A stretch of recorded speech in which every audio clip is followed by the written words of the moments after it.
Hello and welcome back to the Quarantine Theater Company. We're back again to the sequel of a previous read we did. We're doing Addams Family Values, and we have mostly the same cast here tonight.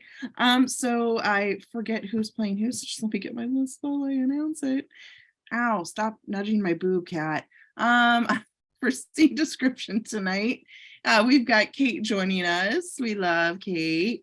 Returning as our Gomez, we've got Hunter. I'm going to be doing Morticia again. Coming as new as Wednesday, we've got Mary Pat. Yay! Returning as Uncle Fester, our resident bald guy, George. As Pugsley, our lovable little Pugsley, we've got Eric. Alexander is going to do a thoroughly amazing job, I'm sure, as Granny, as well as multiple other characters. Everybody's kind of playing multiple parts tonight. We got Nicole here. She's going to be our Debbie. Woo! Woo! We've got Travis joining us. He's going to be multiple characters, Mrs. Wilfred, Gary, and Ophelia, and some of the campers. And we've got Logan. He's going to be our cousinette and Thing, as well as other characters too. But I just felt like he could encapsulate both of those. So, so without further ado, let's do it. Addams Family Values. Over the Paramount logo, we hear a wolf howling. Fade in. Exterior Addams Mansion night. Long shot of the glorious decaying manor house that the Addamses call home. There's a fog and a full moon. The wolf continues to howl. Exterior roof night. Angle on Uncle Fester, standing on the roof. He's the one howling like a wolf at the moon. Exterior cemetery night. We're in the corner designated for the burial of pets. There are tiny headstones, stone angels, and crosses. A tiny grave has been dug.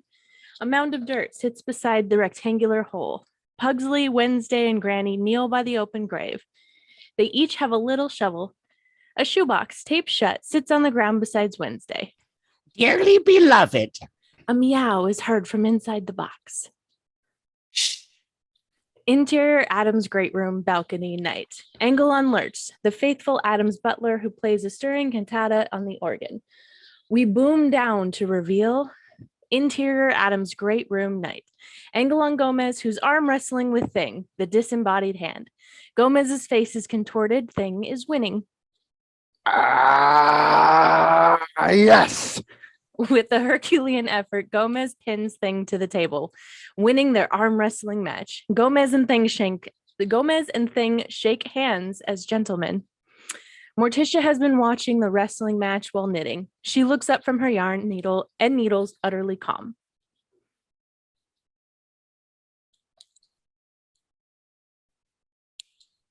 Gomez. Cara mia. Marvelous news. I'm going to have a baby right now. Smash cut to interior hospital corridor. Music pounds. Thing races down the corridor and pulls open the swinging doors. Morticia appears on the gurney surrounded by a bustling group of doctors, nurses, and interns. Gomez is at Morticia's side along with Granny, Fester, Lurch, and the children. Morticia remains elegant and unruffled. She is dressed in her normal black gown, slightly altered. Gomez wears his usual fine tailoring and hospital gown. The impending birth of his child has made him even more rapturously intense than usual. His passion for Morticia and his excitement over her condition all but ignite him. Nurse, how close are the contractions? Every 15 seconds, doctor. Are you in unbearable pain? Is it inhuman, my darling? Is it torture?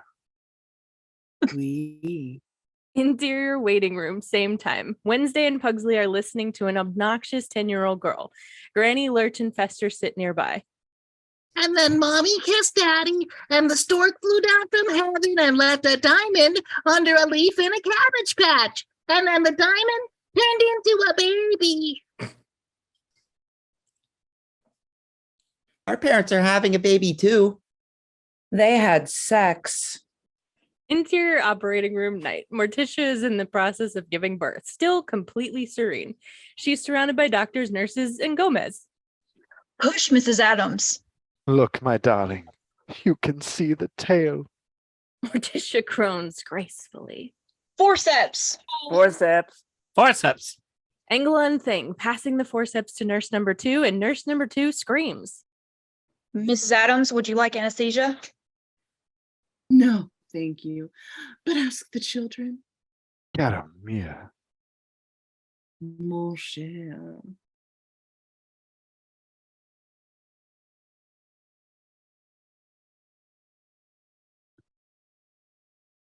Shut the fuck up. Mrs. Addams, the baby? Pardon? Interior waiting room night. Granny, Lurch, Fester, Wednesday, and Pugsley are waiting for news. They say it's a girl. I say it's a boy. Children, perhaps you're both right. Twins! No. Gomez bursts into the room in ecstasy. He's barely able to speak. Gomez! What news? Father, what is it? It's an Addams. Interior maternity ward a half hour later. Tinkling nursery style music is heard. The camera pans over a row of newborn babies in matching bassinets. Each baby is sweeter and more angelic than the last, cooing and gurgling. Each bassinet is labeled Smith, O'Rourke, Stein, etc. A nurse fusses sweetly with the babies, patting them and adjusting their blankets. Finally, the camera reaches one last bassinet labeled Addams. The bassinet is black and the name is in Gothic script. We do not see the baby within. A smiling nurse lovingly reaches down into the bassinet. She sees the baby and screams. The camera zooms into the black of the nurse's open mouth and the credits roll. The Addams family theme, with finger snaps and all, begins. Exterior Addams mansion day. Long shot of the mansion. The hearse-like Addams town car is pulling out front. Lurch is at the wheel. Interior hallway day. The camera travels down an especially gloomy corridor with peeling wallpaper and creaking floorboards. Thing scoots down the hall on a 30s style roller skate, popping wheelies. Gomez and Morticia follow down the hall. I've arranged a little surprise, my dearest. I hope you like it.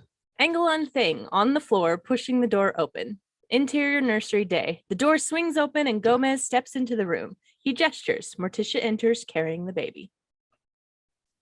Oh, Gomez. Angle on the wallpaper, which is in tones of brown and gray. Playful silhouettes are printed on the wallpaper. Silhouettes of favorite Disney characters in Addams-style situations. Donald Duck roasting on a platter, Goofy foaming at the mouth, and Mickey Mouse caught in a mousetrap. It's enchanting. Come, cara mia. Gomez takes Morticia's hand and leads her to an elaborate cradle, festooned in black crepe, very Rosemary's Baby. The Addams cradle. Morticia places the baby on the black satin sheets. We still do not get a good look at the baby. The baby begins to cry. Morticia picks up a teddy bear. She pulls the string on the bear's neck and the bear growls. It's an extremely realistic manner. The baby stops crying and Morticia places the bear in the cradle. And look. Gomez swings a mobile over the cradle, a foot over the baby's head. The dangling items on the mobile consist of extremely sharp knives. Gomez sets the mobile gently spinning. Tinkling funeral music is heard. Welcome home, my son. Interior Wednesday's room. Wednesday and Pugsley are sitting on the floor. Wednesday's playing with a baby doll while Pugsley works with his ancient chemistry set. That's not true. It is so. Everyone knows it. When you have a new baby, one of the other children has to die. Really? It's a tradition. One of us has to go. Which one? Well, they only need one boy. Interior nursery. Morticia and Gomez have been joined by Fester, Granny, and Lurch. They all stand over the cradle, and we still cannot see the baby.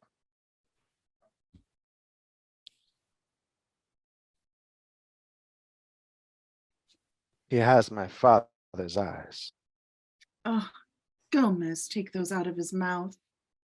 Gitchy coo, gitchy coo. Look, he's got my finger. That's right, baby. Hello, baby. We hear the baby growl. Fester pulls his hand back with some difficulty. His finger is bleeding. Right to the bone. He's all Addams. A baby in the house. It's about time. Hey, kiddo. Granny leans into the cradle. A vicious-looking flaming arrow shoots out of the cradle, narrowly missing Granny's head. The arrow sticks to the ceiling, quivering. Did you see that? Angle on the four adults hovering over the cradle, cooing and admiring the baby. Angle on the baby, our first good look. He is all Addams. His skin is powdered dead white and his hair is jet black, parted in the middle. He has the faintest hint of a mustache. Angle on Wednesday and Pugsley, standing in the doorway of the nursery, looking neglected. Wednesday cradles her baby doll. She calmly twists off the doll's head and hands it to Pugsley. Interior attic. Pugsley is testing a full-sized guillotine. A watermelon has been placed in the guillotine. Wednesday stands beside the guillotine. She holds a parchment scroll. Death! Death to the enemies of the people of the Republic. Exterior roof, night. Wednesday and Pugsley stand at the edge of the roof. Wednesday holds the baby while Pugsley holds a cannonball. The baby weighs 10 pounds. The cannonball weighs 20 pounds. Which will hit the stone walkway first? I'm still on fractions. Which do you think? The cannonball? Very good. But which one will bounce? The baby? There's only one way to find out. Ready? 1, 2, 3. 3. They drop the baby and the cannonball over the side of the house. Exterior Addams' house. Lurch is gardening. He sprays some large flowers. Angle on the baby and the cannonball plummeting towards him. He does not look up. Interior Morticia and Gomez's bedroom. Morticia's at her dressing table. Gomez is buttoning his pajamas. The couple is preparing for bed. What a glorious evening. Somewhere outside, a wolf howls. Pure enchantment, right? Gomez leans out the window to check for rain. The other moms nod and murmur in agreement. Sorry, we have some missing pages on the script. I know just how you feel. Last week, my baby was missing for 3 days. For the first 2, I was fine, really, but by Friday, frankly, I was upset. I looked everywhere, the swamp, the crypt, the trunk of the car, and you know where he was? Where? The attic, locked in a steamer trunk, safe and sound. So don't worry, babies are like mildew. They always come back. Mrs. Addams, just what is your new mom problem? Well, my problem really concerns my other 2 children. I'm very jealous of the baby. Has that happened to anyone else? What do your children do? Like the usual. They've tied the baby to a lightning rod. They left him out on the road covered with leaves. Oh, and just this morning, there was in the garage covered with honey and red ants. Kids. Sounds very serious. A communication issue. You have to reach out to your children to be complete and open. You are risking critical dysfunction to the older children and the newborn. Is he adjusting? Is there trauma? Let's hope. Angle on Pubert in his carriage. Pubert now wears a Hannibal Lecter style face mask as a pacifier. Interior Addams' great room night. The entire family has gathered. Morticia holds the baby. Gomez sits beside her. They're facing Wednesday and Pugsley. Fester, Granny, and Lurch are seated nearby. Children, why do you hate the baby? We don't hate him. We just want to play with him. Especially his head. Children, do you think we love the baby more than we love you? Yes. Yes. Do you think that when a new baby arrives, one of the other children has to die? Yes. Yes. Well, that's just not true. Not anymore. It's just sibling rivalry. Gomez, do you remember what we were like? I hated you. I despised you. I choked him until he lost consciousness and had to be put on a respirator. I tied him to a tree and pulled out 4 of his permanent teeth. Brother! Brother! Gomez and Fester embrace. Gomez hurls Fester against the wall, upside down. Gomez pulls a set of dangerous-looking knives from his pocket and hurls them at Fester with great precision. The knives pin Fester to the wall, hoisting him by his clothing. Children, you see? Exterior cemetery night. Gomez and Morticia are seated on a tombstone in the family cemetery. They gaze at each other with longing. Look at you. Midnight. Moonlight. Surrounded by death. It's been too long. They hear voices from the house. Off screen, they listen. Do it. Hold him still. We hear the sound of a gunshot off screen. You missed. Gomez and Morticia smile, sharing the moment. Then they return to each other. Wednesday, Pugsley. The baby. I suppose we're just like any family in the world. Voices are once again heard from the house. Here, catch. I don't want him. We hear the sound of glass breaking. One house, 3 children, so many windows. She sits on the marble bench. My darling, it's you I'm worried about. The stress. All this squabbling. Oh, I'll be fine. I'm just like any modern woman trying to have it all. A loving husband, a family. I just wish I had more time to seek out the dark forces to join their hellish crusade. That's all. You can. You shall. So it must be. But how? Interior Wednesday's room. Heather is an earnest young nanny seated on the couch. She wears a peasant blouse and Birkenstocks. Her hair is worn long or in braids. We don't know yet. Wednesday and Pugsley face her standing.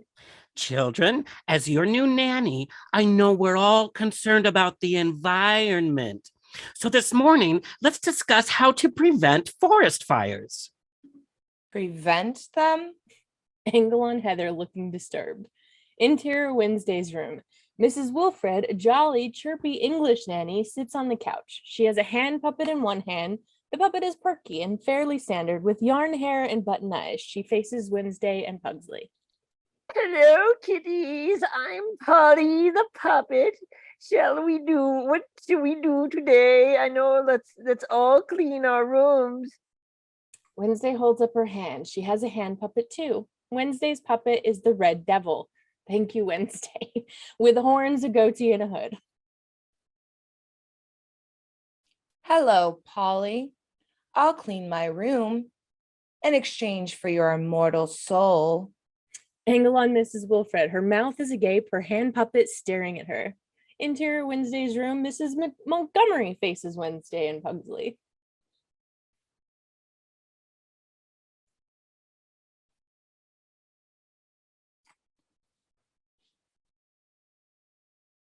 All right, children, I've had it up to here. Now you just answer one simple question. Where is that baby? Which part? Angle on Wednesday and Pugsley, standing near the cradle. Both children wear mailman's caps and carry mailman's shoulder bags. We were just playing mailman. Well, isn't that fun? Mrs. Montgomery has now crossed into the cradle. She looks inside and pulls back. And where's the baby? Detroit. Anchorage. Exterior Addams mansion day. Another uniformed nanny shimmings down the rope made knotted sheets dropped from a second-story window of the Addams mansion. She hits the ground and runs off in terror. Interior front hallway. The next morning, the doorbell is chiming. Lurch opens the front door. Standing outside is Debbie Jelinski. Debbie is somewhere in her 30s. She's very blonde, very curvy, packed into a tight white nurse's uniform. Debbie's personality at first will be that of an innocent Marilyn Monroe bombshell. She is sweet and sexy, perhaps just a bit too much of both. She misses nothing.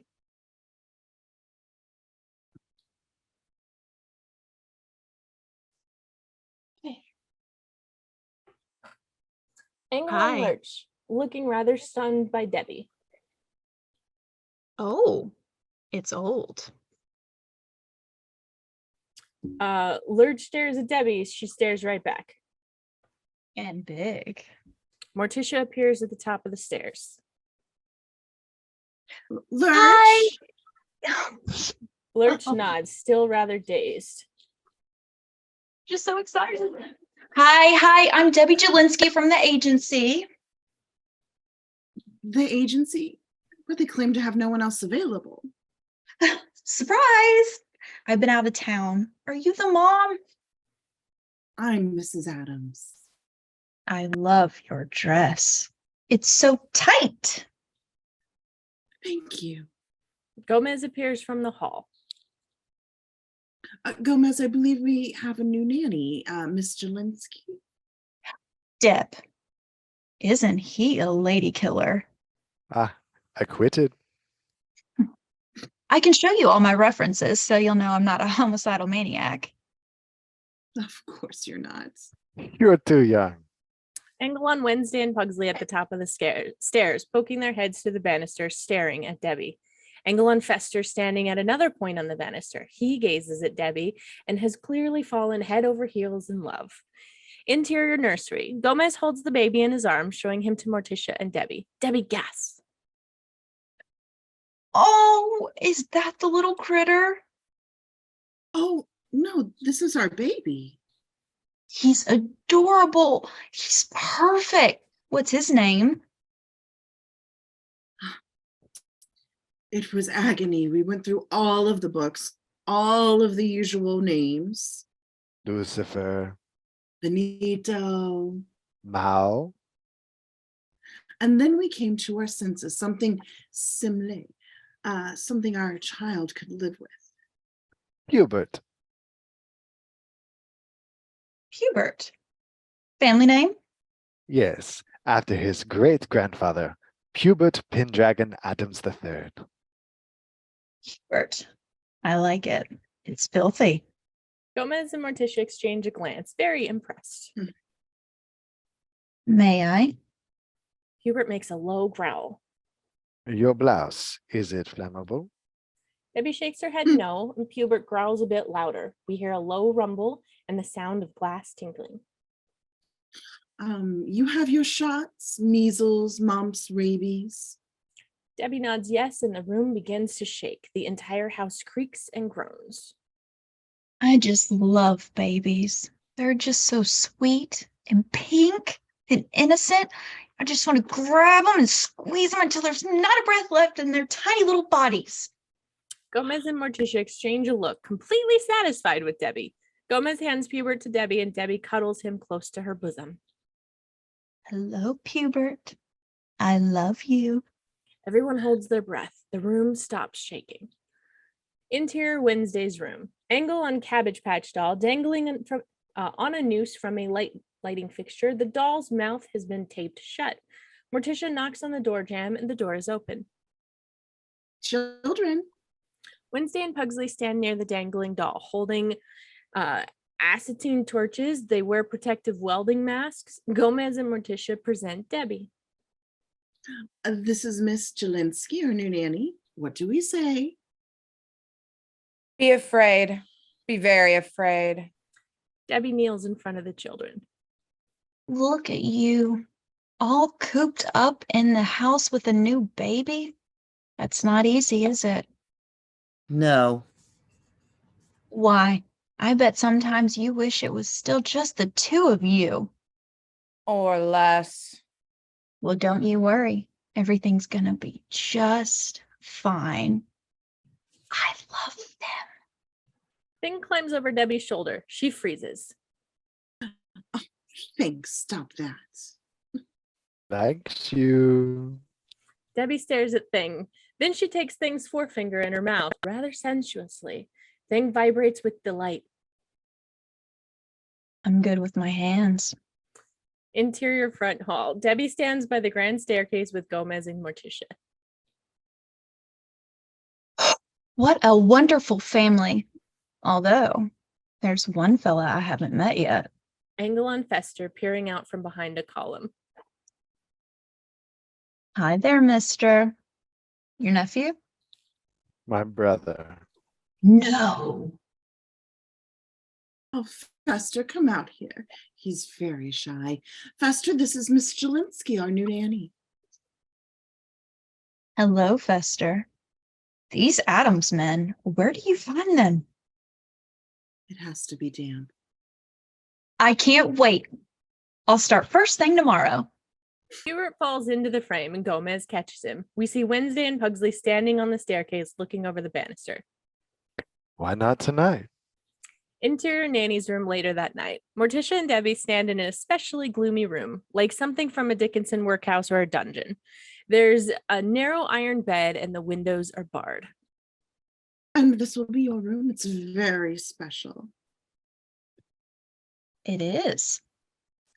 This is the room where my Aunt Salome went mad. What happened? Debbie lies back on the bed as her head hits the pillow. Vicious iron restraints snap around her wrists, ankles, waist, and neck. She's immobilized. A feather descends a rope just over Debbie's nose, tickling it. A drop of water hits Debbie on the forehead. Another hits, and another, a Chinese water torture. No one knows. Angle on Debbie, smiling as if everything's fine.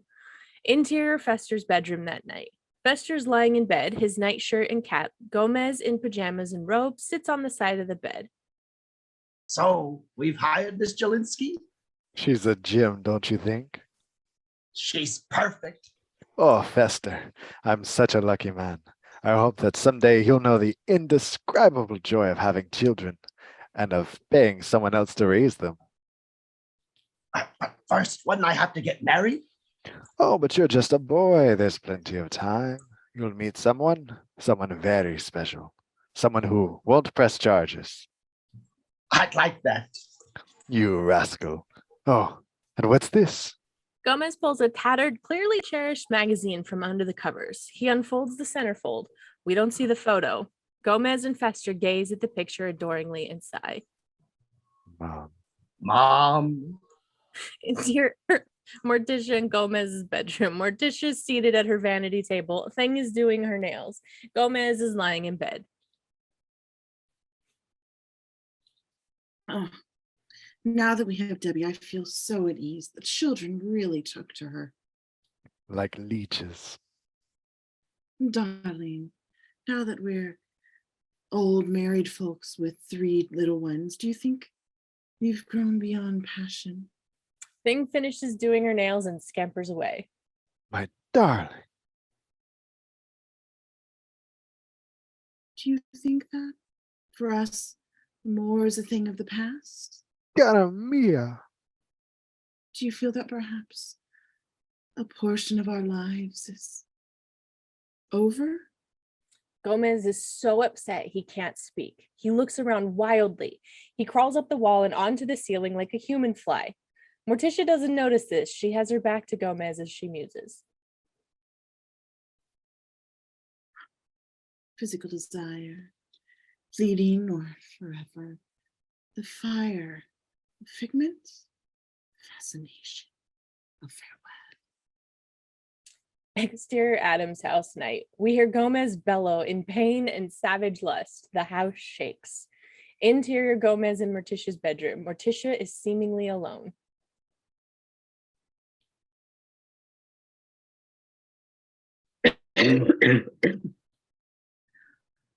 Oh, is our love in the autumn of its years? L'amore, la morte, the flame, forgotten the fever, Venice.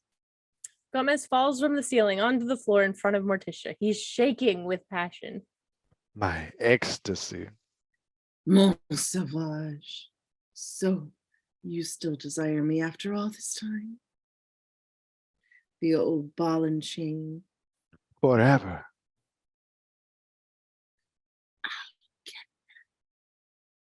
Interior Fester's room. Fester's reading in bed. He sighs. He's clearly very lonely. He picks up his book, and the book's title is Strange Men and the Women Who Avoid Them. Exterior Addams' house the next morning. Lurch is polishing the Addams town car. He catches sight of himself in the shiny enamel. He jumps back, frightened. Interior Addams front hall. Angle and Wednesday and Pugsley crouched at the top of the stairs. They clutched the end of the rope with some difficulty. Attached to the rope is a small anvil. Angle and Pubert sitting at the bottom of the stairs. Things scampers by and Pubert crawls after him. A split second later, the anvil crashes down just where Pubert had been sitting. Debbie scoops Pubert up into her arms. Morticia and Gomez bustle past on their way out for the morning.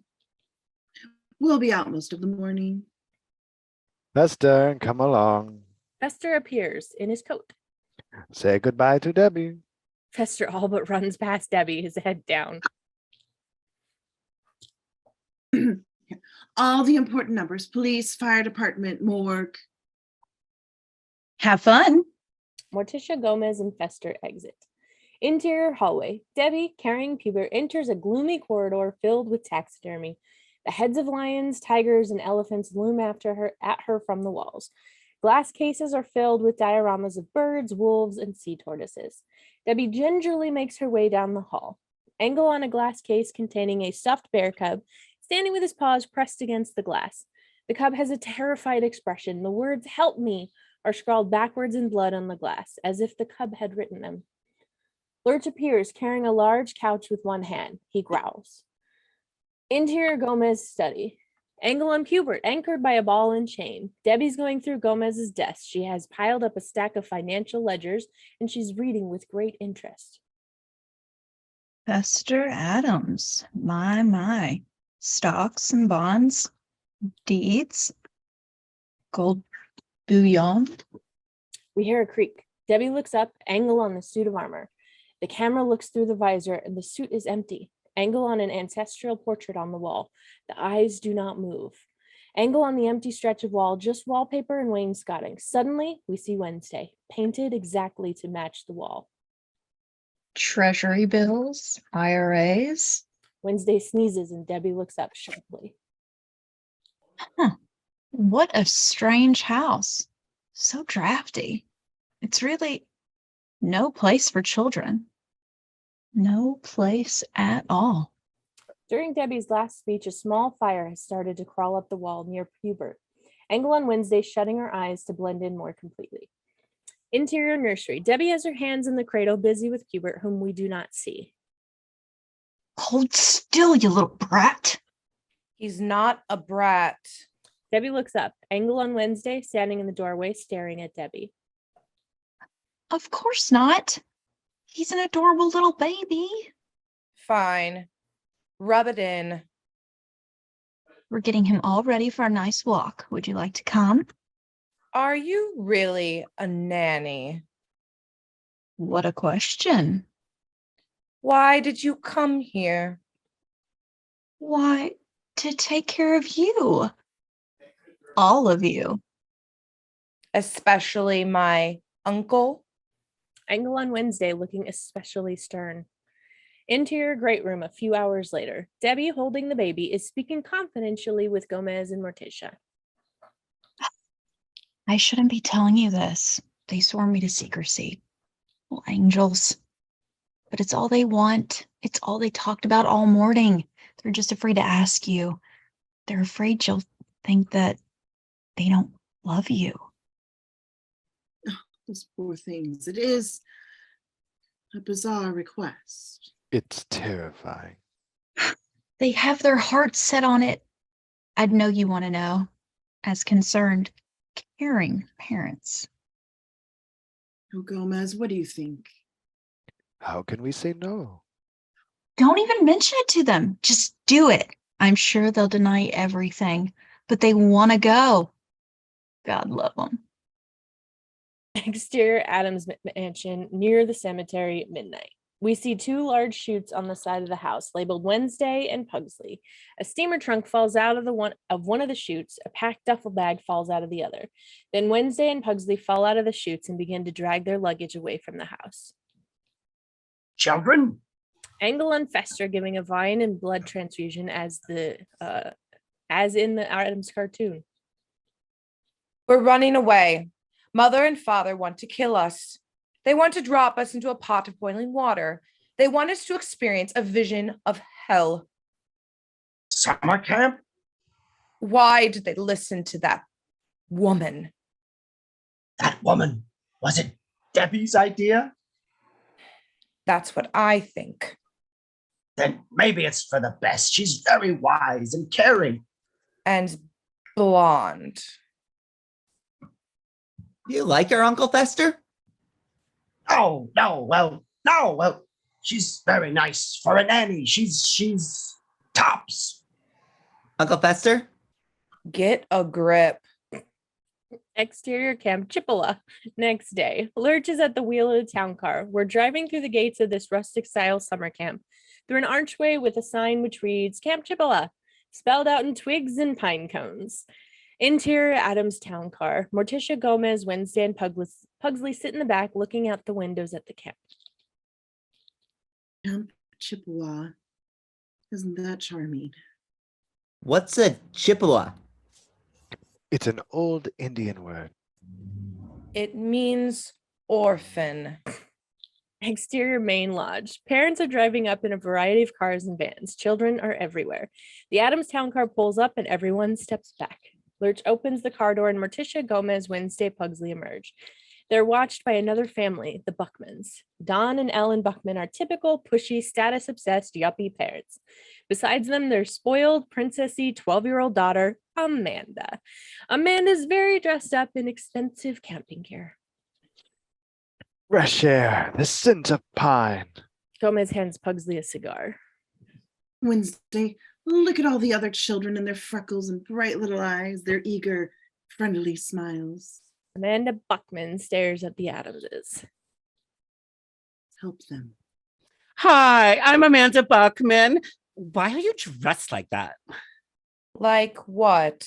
Like you're going to a funeral. Why are you dressed like somebody died? Wait. Hi, Don Buckman. Isn't this place something else? Very expensive. Oh, really? A kid has to be extra special to get in here. Gifted, exceptional. Our Amanda has already skipped 2 grades. How about your boy? Probation. We love Chippewa. Amanda couldn't wait. It's all she talked about. She's got a whole new wardrobe. And this little lady?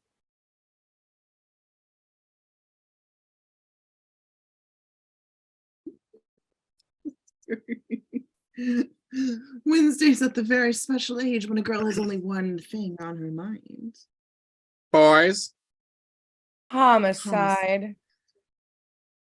Gary Granger, the camp's director, blows a whistle. He is a major gung-ho type. Gary stands beside his equally enthusiastic, violently peppy wife, Becky Morton Granger.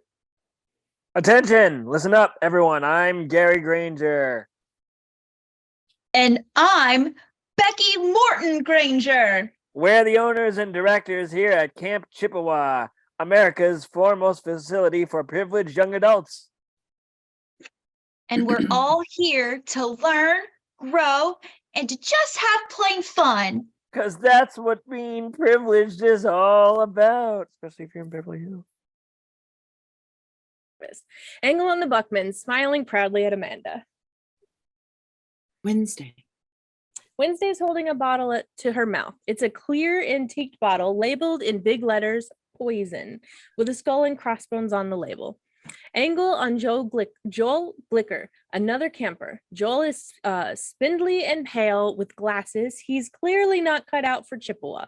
His parents, the Glickers, stand on either side of him, holding his shoulders. Ma'am, I don't think I don't like it here. Stand up straight. Smile. I can't breathe.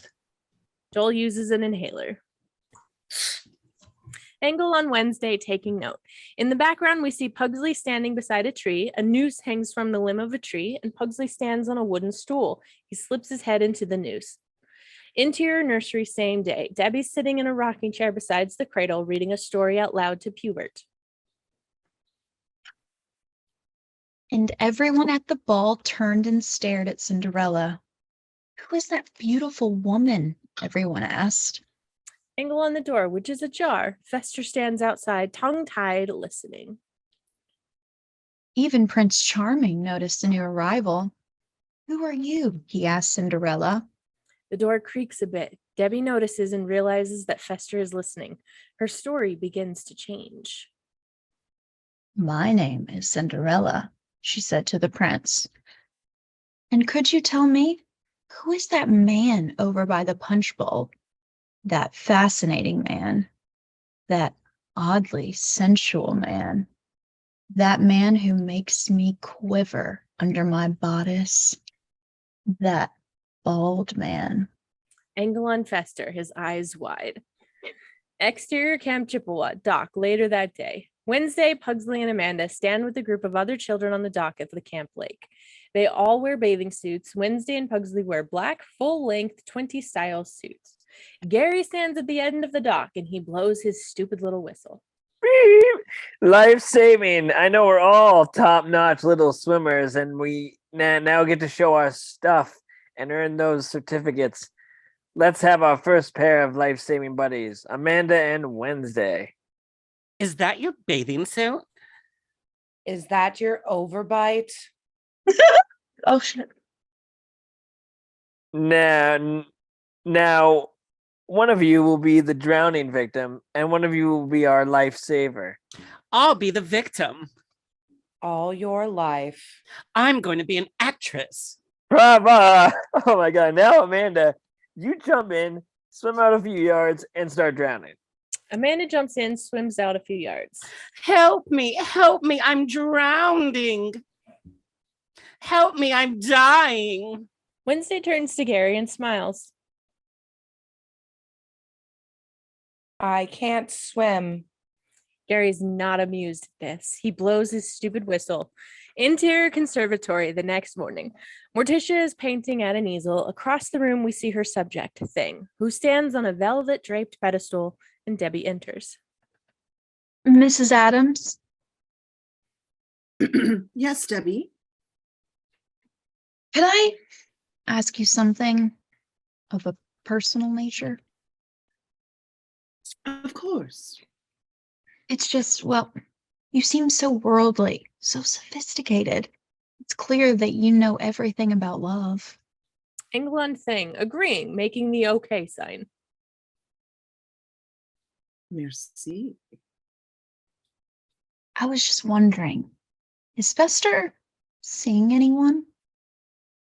You mean, is there a woman in Fester's life? Or his luggage? No, sadly, I've always wondered about that Fester Addams. He's bloated, he's pasty, he reeks. If I weren't already married. Oh, I know. Debbie? Please, go on with your work. I didn't mean to interrupt. It's all right. My hand has fallen asleep. England Thing, dozing on the pedestal. Interior Gomez's study, same time. Gomez is standing at his desk signing documents. With his free hand, he raises his arm and throws a dart. Engelon Lurch, standing against the opposite wall. He holds the target to his chest and looks petrified. He moves the target so the dart hits the bullseye. Fester enters, very upset. She's driving me wild. Boom. Gomez aims another dart. He throws. Engelon Lurch as he frantically moves the target for another bullseye. Debbie. Debbie, even the sound of her name, Debbie. Isn't it beautiful? It makes me think of vinyl chemicals. Truly, Fester, has it finally happened? At long last. I don't know. I think so.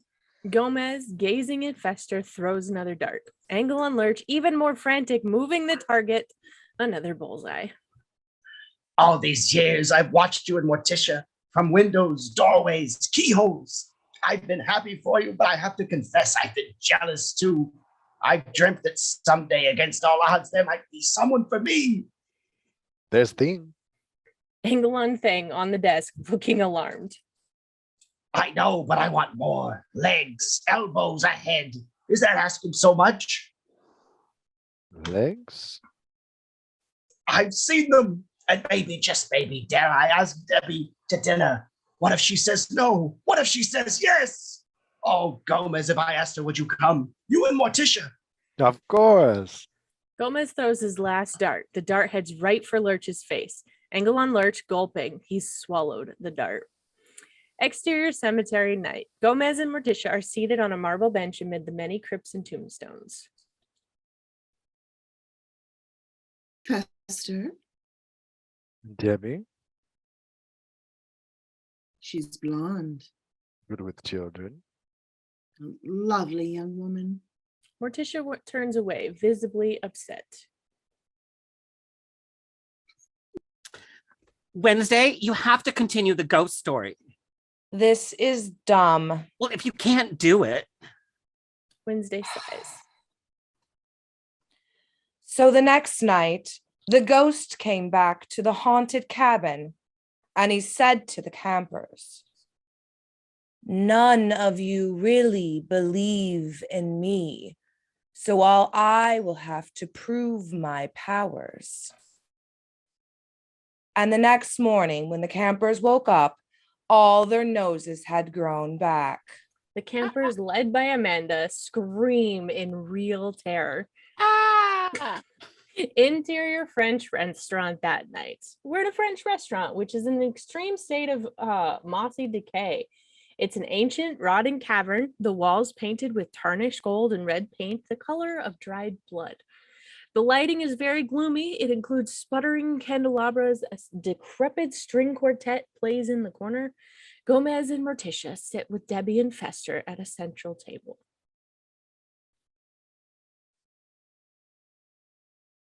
It's our favorite bistro. We've been coming here for years. Of course, it's been redone. It's just lovely, isn't it, Fester? Angle on Fester, who's petrified with nervousness. He is gnawing on a dinner roll. Fester, Fester freezes, unsure of what to do. He removes the half-gnawed roll from his mouth and offers it to Debbie. It's a quaint French custom, sharing a half-eaten bread. Fester is truly continental. He spent many years abroad. He speaks 12 languages fluently. I could tell. You know, when I first saw him, I thought he was from Europe. You did? It's true. But I took a bath. Interior ladies' room. Morticia and Debbie sit at the mirror, inspecting their faces. Fester was really a wonderful man. He's just terribly shy. Really? Are you sure? I can't tell. Does he like me at all?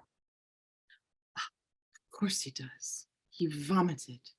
We see that Debbie's rubbing at a stain on her dress. That's true. Does he always do that with women he likes? No, just you. Interior French restaurant. Gomez is advising Fester at the table. They're alone. Do you think she minded? Of course not. She adores you. Angle on a banker type fellow, beginning to breathe heavily as he watches the tango develop. Morticia pauses and strokes the banker's face to make Gomez jealous. Morticia slaps the banker, who all but achieves orgasm. Angle on Debbie watching the tango. Fester taps her on the shoulder. Look at me. He has 2 breadsticks inserted in his nostrils. Angle on the tango. Gomez and Morticia clutch each other's waists and slowly spin. They separate. Morticia blows a kiss to the violinist, and Gomez, enraged, grabs a vase of flowers and hurls it against the wall. Angle on Debbie, shyly offering her hand to Fester, placing it demurely on the table beside him. Fester, tentatively, with great yearning, touches her hand with his fork. Angle on the tango, which has become a grand dance. Gomez takes Morticia by the waist and elegantly flings her about. They spin apart, only their hands clasping. Gomez winks at a matron sitting beside the dance floor, and Morticia slaps the matron. Morticia flirts with the matron's husband. The matron slaps her husband. Gomez beckons to Morticia, and they dance. They swirl apart, and Morticia, with a sweeping gesture, takes a butter knife from a diner's hand. She's about to stab Gomez. Instead, he takes her in his arms and kisses her passionately. As Morticia and Gomez kiss, the corks fall from all the champagne bottles in the restaurant, which sit beside every table in silver buckets. They pop simultaneously. Geysers of champagne erupt beside every table, drenching the restaurant in a glorious fountain of lust. Exterior cemetery later that night. Fester and Debbie are walking through the cemetery. Oh, you must hate me. What? Here you are, a debonair man of the world. How I must bore you. Never. Fester, before we go any further, I have something to confess. Something I must tell you. I'm a virgin. You are? Yes. What's that? It's someone who has never experienced physical love. Oh, you mean with another person? Debbie nods. Then, Debbie, I have a confession to make as well. I'm one too. Debbie feigns incredible shock. You? Fester nods. You? Yes. But with your looks, your charm, women must follow you everywhere. Store detectives. Oh, Fester, I've always dreamed of meeting someone untouched, someone pure, someone just like you. You'll meet him. And I dreamed that when I met him, that we would wait until our wedding night to give ourselves to one another, to make the ultimate sacrifice. A goat? Until now, I thought it was impossible, but Fester Addams, I love you. You do? Please be brutally honest. I have to know. How do you feel about me? I love you. I worship you. I'd do anything for you. I'd pay. Fester! Debbie! They embrace chastely. Angle on the statue of Apollo and Aphrodite Addams, who are embracing. A black widow spider crawls down Apollo's forehead. Interior nursery a few minutes later. Morticia and Gomez are standing over the cradle, arm in arm, watching Pubert sleep. Look at him. Look at him. Sorry, hold on a second. So peaceful. Angle on Pubert, there are now iron bars across his cradle. This evening, as I watched Fester and Debbie, I kept my fingers crossed. I hoped. I prayed. Let them fall in love.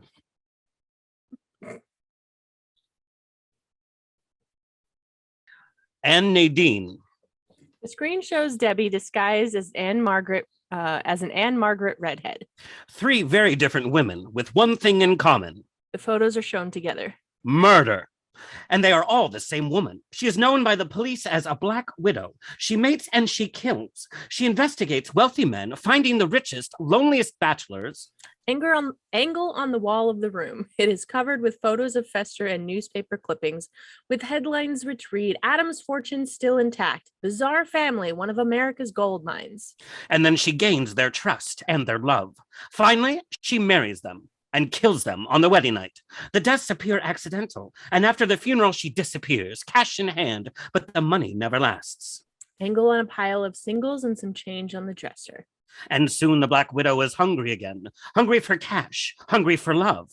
A mistress of disguise, she has eluded the authorities for years. Who is she, and what seemingly innocent pose will she next assume? Angle on a mock-up of other possible disguises. Taped near a cracked mirror, Debbie in a page boy and glasses, Debbie with freckles and pigtails, and a picture of Kathy Lee Gifford. All we can say is, bachelors, beware. Interior nursery, same time. Pubert's cradle sits by the window. A jet of flame shoots out the cradle, thunder and lightning. Interior cabin, same time. Wednesday is asleep in her bunk. As the lightning strikes, her eyes snap open. She knows something is wrong. Interior dining room, day. Morticia, Gomez, Fester, and Debbie are all seated at the breakfast table. Debbie holds Pubert, Granny, and Lurch are serving the meal. Our Fester engaged to be married. I owe you 50. Porridge? Yes, please. Today I'm so happy I could eat a horse. Suit yourself. We're all so excited for the two of you. We'd love to meet your family and have them for dinner. Are they big people? Meaty? Debbie starts weeping. Angel,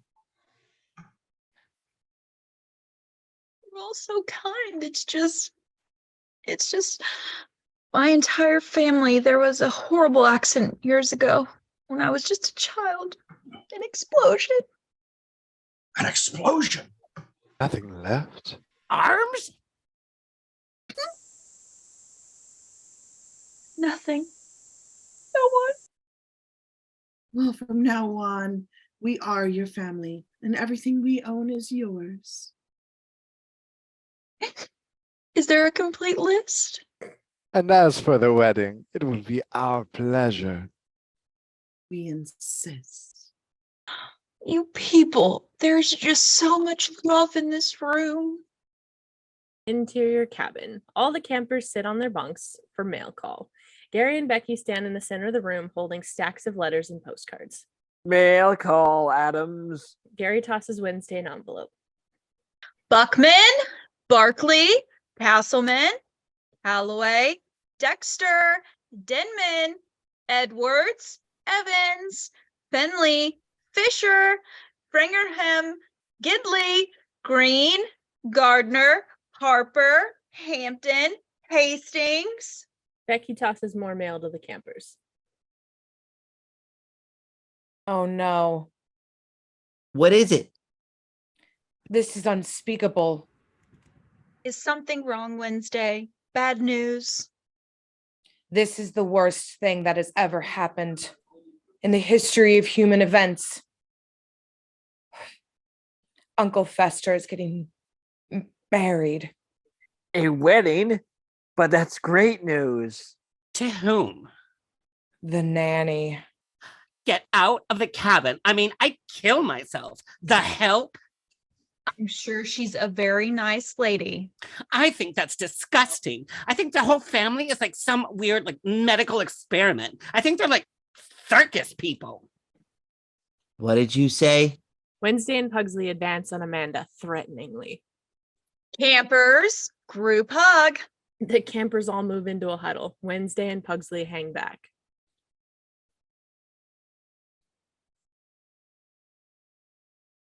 Wednesday, Pugsley, will a hug hurt us?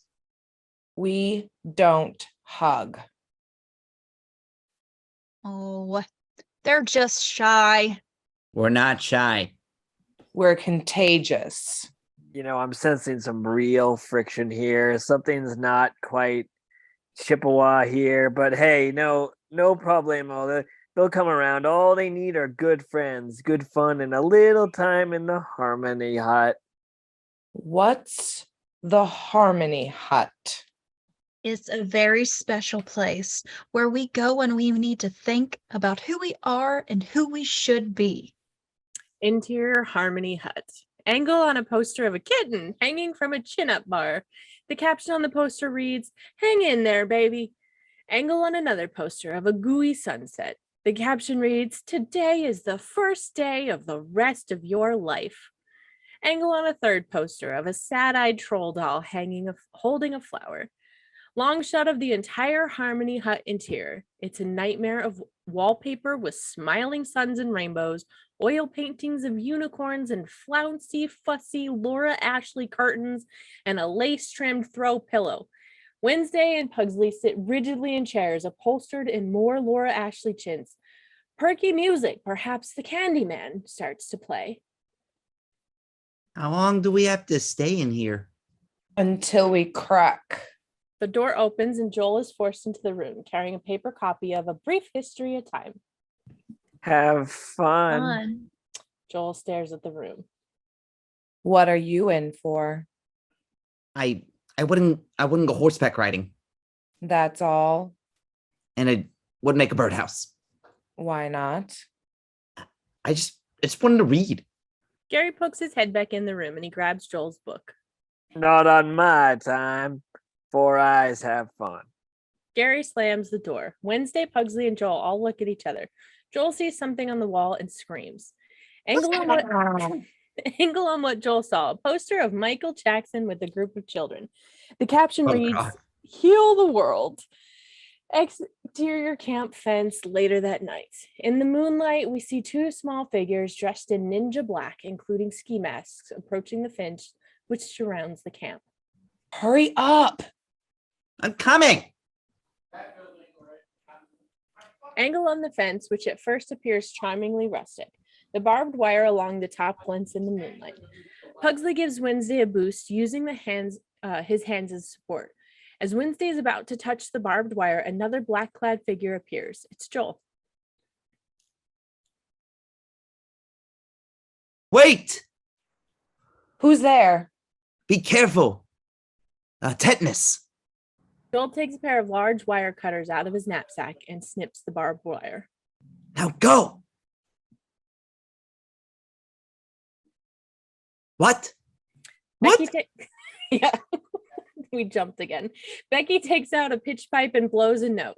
The wholesome campers form a circle around Wednesday, Pugsley, and Joel and begin to sing Kumbaya, aiming the song at the rebels. Kumbaya, my lord. Kumbaya. Kumbaya, my lord. Kumbaya. As the song continues, the campers begin to close in on Wednesday, Pugsley, and Joel, who stand with their backs to each other, horrified at the song. Interior conservatory the next day. The room has been decorated for Debbie's bridal shower. The decorations are grimly white and seem to be for a Victorian funeral. The mirrors are draped with black crepe. There's a stack of gifts. In attendance are Morticia, Granny, Debbie, Flora, Fauna, several other Addams women. The guests include Ophelia Addams, the faded, demented Southern belle, and Countess Aphasia, a tattered gin-soaked actress with a Tallulah basso. Aphasia might be a man. Now, Debbie, have you met everyone? Margaret, the cheery, ladylike wife of Cousin It, enters, pushing a baby carriage. Morticia! Margaret. They embrace. Margaret, this is our bride-to-be. Welcome to our family. I can't tell you what it's meant to me joining the Addams clan. Have you met my husband, Cousin It? Cousin It? We've been so happy. And just as little Pubert arrived, we were blessed with our own little bundle of joy. Angle on the baby carriage containing a cooing little hairball, the tiny image of Cousin It. What? Oh, I didn't say anything. No, that's the baby's name. What? From the obstetrician.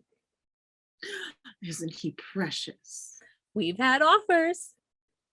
And this is Cousin Ophelia Addams, all the way from Memphis. Good afternoon and congratulations. I was married once, you know, and for a time I was so very happy. And what happened? I don't know. Am I dead? And this is Countess Aphasia Dewberry Addams. She's an actress. Enchanté. Have you seen any of my films? I'm not sure. Were you in the army? Exterior Camp Chippewa. A volleyball game is in progress. Wednesday, Pugsley and Joel stand in the back row, utterly disinterested. Are you really allergic? Uh-huh. To almost everything. A volleyball hits Joel in the head and he ignores it.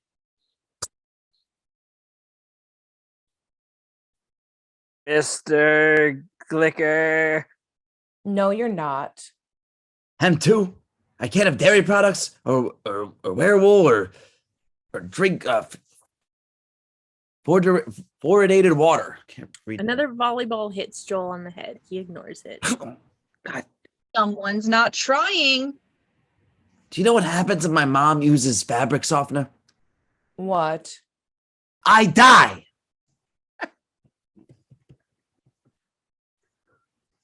5 volleyballs hit Joel. Liquor. All y'all leave Bernard alone. Interior Gomez's private retreat. We're in Gomez's men's club. The room is lavishly appointed, if cobwebby. It resembles the turn-of-the-century bordello with red velvet swags, lots of brass, gas lights, and inlaid mahogany paneling. Fester's bachelor party is in progress. In attendance are Gomez, the host, Fester, Lurch, Cousin It, Thing, and several other male members of the extended Addams family, including Lumpy, the teenage hunchback, and Donald and Dexter, the two-headed man. Everyone has their glasses raised in a toast. To Fester. Everyone cheers and drinks. Lurch. Angle on Lurch, lowering the lights. Angle on Feng, operating an ancient movie projector. All the guests are lined up on couches and armchairs, watching the film being projected on a sheet tacked to the wall. First, we see a few feet of blank film.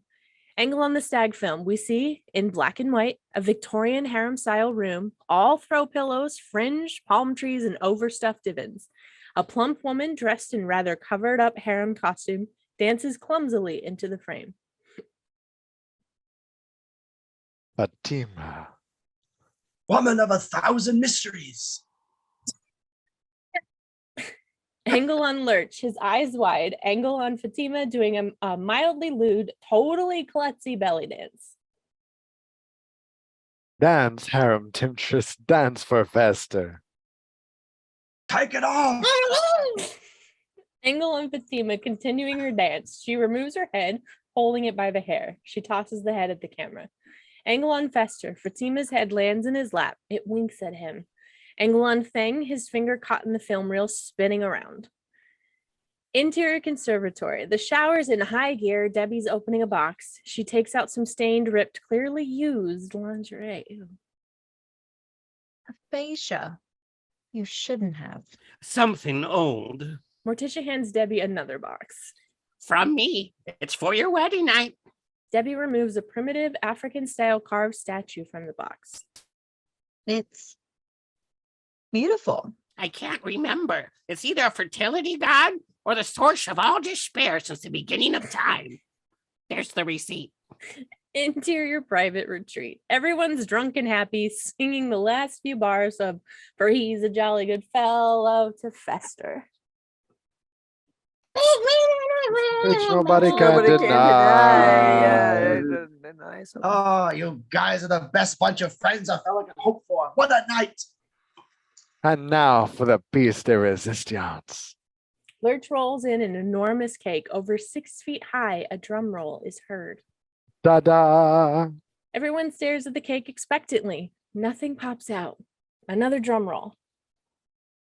Ta-da! Still nothing pops out, and Gomez walks over to the cake. Lurch lifts off the top layer, and Gomez peers inside. We don't see who or what is inside the cake. That poor girl. Lurch, was she in there before you baked? Angle on Lurch, looking shamefaced. Exterior Addams mansion night.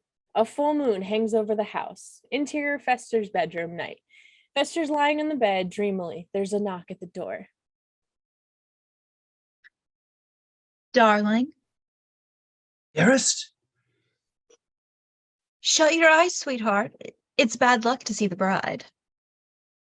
Fester shuts his eyes as Debbie enters in her nightgown and robe.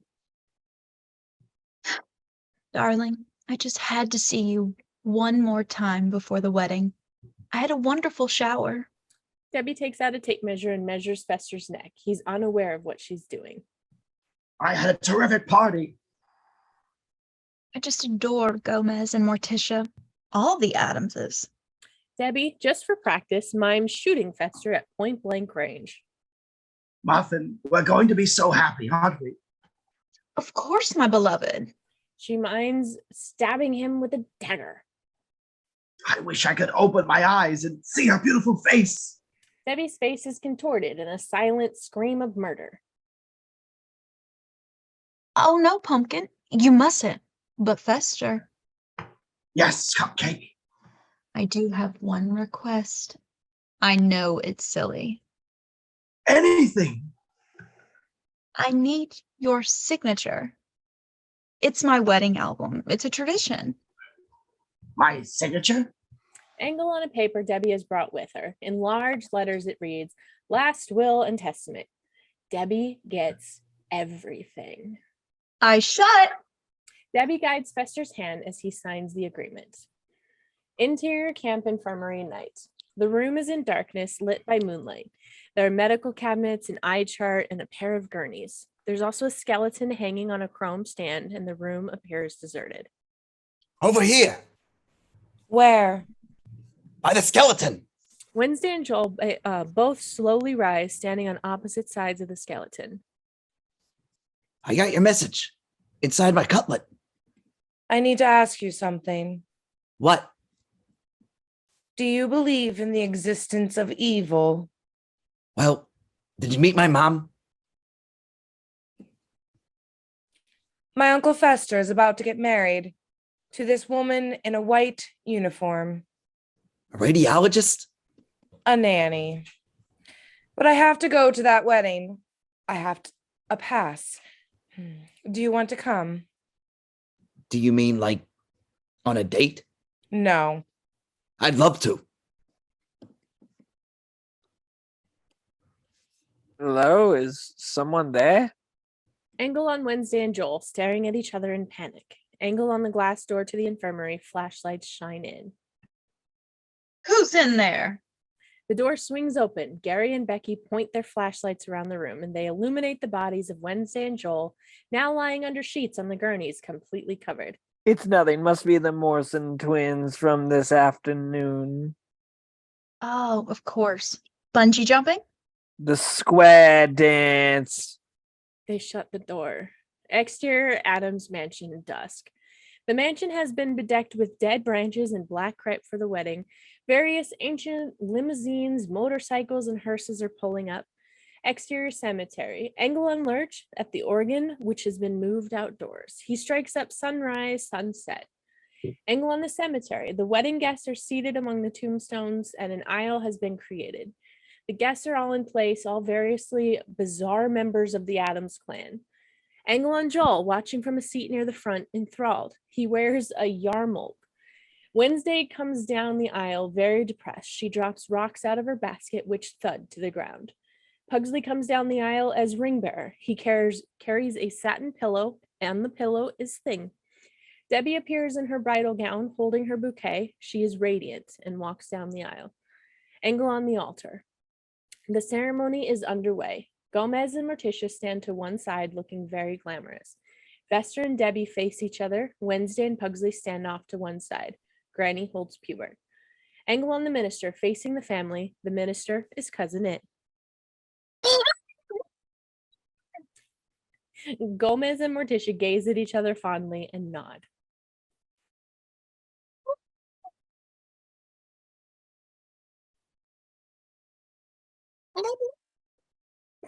A high-pitched wailing is heard, a mournful shriek. Morticia knocks on the family crypt and the wailing stops. I, Fester Addams, do hereby declare my unending love. I will worship you forever. I will devote my every waking moment to your happiness alone. Henceforward, I am your eternal and helpless slave. Nice. Ditto. Debbie looks at Cousin It. She makes a hand gesture. Keep it moving. I do. I do. I'm there. Pugsley holds out the pillow and Thing holds out the ring. Fester takes the ring and puts it on Debbie and she appraises it. Angle and Margaret stroking the hair on Let. A man and a woman. It could work. Angle on Ophelia and Aphasia. Among the guests, Ophelia dabs at her eyes with a lace hanky. I do love weddings. Have you ever been married? Oh, yes. In white? In Berlin. Oh. Angle on Cousin It at the altar. Debbie raises her veil and moves to kiss Fester. Fester raises a hand and Cousin It is leaning forward. Debbie realizes the protocol and kisses Cousin It. As she pulls away from the kiss, she pulls a long hair from her mouth. Fester and Debbie kiss. Lurch, as the wedding photographer, takes their picture. Debbie covers her face with her hand. Thunder is heard and lightning pierces the sky. Angle and Margaret holding What. What shrieks and all of his hair stands on end. Granny burps Pubert and the thunder and lightning stop. Angle on Morticia, who, for the first time, looks a bit worried. Exterior Addams mansion, a few minutes later. Angle on the Addams town car. It's been covered with just married signs. Tin cans have been tied to the rear bumper along with a corpse face down. Debbie and Fester Debbie and Fester stand beside the car's rear door. They wear their traveling clothes. Debbie holds her bouquet. Morticia and Gomez stand beside them. You're going to have a wonderful life together. Yes, I am. All of the wedding guests have gathered around. Come on, darling. Let's see who's the next happy bride. Debbie rolls her eyes and tosses the bouquet into the crowd. Aphasia and Ophelia both lunge for it, and the crowd surges around them, with everyone screaming and howling as if beginning a riot. The crowd grudgingly quiets. Wednesday, to her horror, is holding the bouquet. Now you have to get married. It's not binding. Tramp.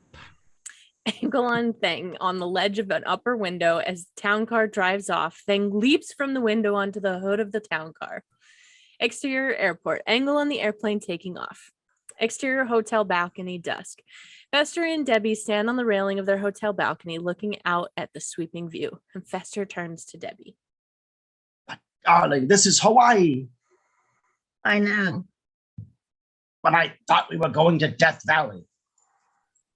I told you. The travel agency called. Death Valley is overbooked. The best they could do was a free week at Diamond Head. I suppose all that really matters is we're together on our wedding night. Just you. And you. Thing crawls onto their clasped hands. And Thing! Debbie screams. What a wonderful surprise. A stowaway. Thing sits on the railing. Where were we? Wasn't I about to take you in my arms? Yes, my dearest, but first, Yes, a wedding night tradition. some mystical ancient custom? Yes, a bath. Fester shudders and backs away. What is this bath thing It's only one night. for you? Fester marches into the hotel suite. Thing now balances on the balcony, and Debbie lingers for a moment. She flicks Thing off the railing and turns, walking into the suite. Angle Thing, who's caught himself just in time, climbing back up onto the railing. Exterior cabin porch, Camp Chippewa that night. Wednesday, Joel and Pugsley sit on the edge of the porch in the dark. In the background, we hear other campers singing "Michael Row the Boat Ashore" as someone plays a guitar. What do you think they're doing right now, Debbie and Uncle Fester? They're having sex. Do you know what that is? Of course. He doesn't know. Yes, I do. He's just a baby. I am not. So what happens? Oh, Jesus. Well, they take off their clothes and then their skin comes off and their bodies split in half and wiggle on the floor. And then their brains gush together and they scream. There's a pause. You told him. Interior hotel bathroom that night. Fester's lying in a sunken marble tub, covered up to his chin in soap bubbles. Thing sits on Fester's head, shampooing his scalp. Debbie enters, thumbing through a large book. Dearest, would you like to join me? Not yet. I'm still awfully nervous. I'd like to get in the mood. I've been reading this book. Guide to Romantic Lying? Sorry, honey. Really? The text is awfully small. Can't read it. Yes, it was a bestseller right before her divorce. What does it say? Jan advises soft lighting. Debbie dims the lights and candles glow. We have a duplicate.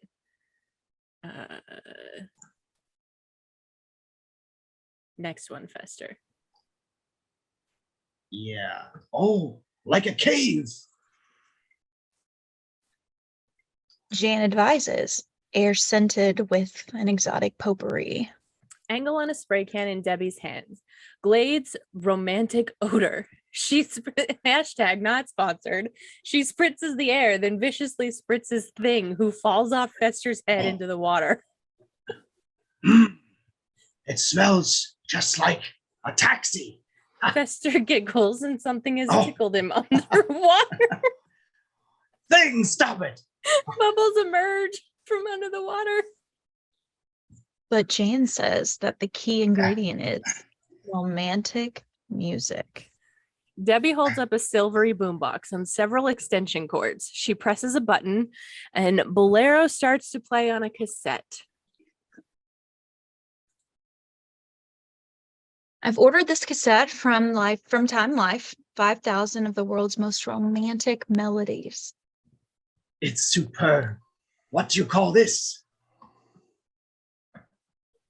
Number 438. Debbie sits on the edge of the tub with the boombox in her lap. So, we like romantic living? I do, so far. I can't hear you. I said... Debbie stands and begins waltzing to the music. I love romantic living. Like Jane. Oh, Fester, how much do you love me? With all of my soul. Would you do anything for me? Anything. Would you die for me? Yes. Promise. Debbie drops the boombox into the tub. Electricity courses through Fester's body, lighting up the room, surely electrocuting him. We don't know Fester that well. Interior hotel suite, main room. Angle on the empty main room of the suite. Simultaneously, all the bulbs in the lamp short and pop out. Thing runs madly around the room, throwing off sparks and currents. In the picture window, we see all of Hawaii go dark. Interior bathroom. Fester slumps back in the tub as Debbie unplugs the boombox. Pumpkin? In the dark, we see a light bulb glow. It's in Fester's mouth and illuminates his eyes and face. Muffin. Interior hotel bedroom a few minutes later. Debbie's sitting up in bed in her negligee. She's very irate. She holds a remote control and keeps changing the channel on the set across the room. Angle on the TV featuring the scene from Fatal Attraction. Fester sits beside Debbie and he gently takes the remote control. Darling, I know you're nervous. So am I. I'm not nervous. I'm upset. Because of the bathtub, accidents happen. I know. I'm fine. I know. Don't give it another thought. Think only of me and our future together. Debbie starts to whimper. Don't be frightened. I'll be gentle. This is as new to me as it is to you. You've really never had sex? Never. Well, then, how do you know we're not having it right now? Sweetheart, it's time. Oh my God. The most beautiful moment between a man and a woman will be just like Gomez and Morticia. But I'm not ready. This isn't how it was supposed to be. Darling, don't worry. You're in Addams now. Pretend we're at home. In my room. Granny down the hallway, lurched by the door. Oh my God. Please, what is it? What do you need? Debbie stares at him and she begins to concoct a new plan. Her mood changes. Only you, my dearest. Really? Fester, I'm ready. I love you. I want you. Just one thing. Gomez told me. No giggling. And? No hand puppets. And? What? After we've made love, you can never see your family ever again. What? Otherwise, I could never really enjoy myself. I could never give myself completely. Unless I never see my family again? If I picture them in our lives, I could never achieve, you know. Never? Don't you love me? Of course. Don't you want me?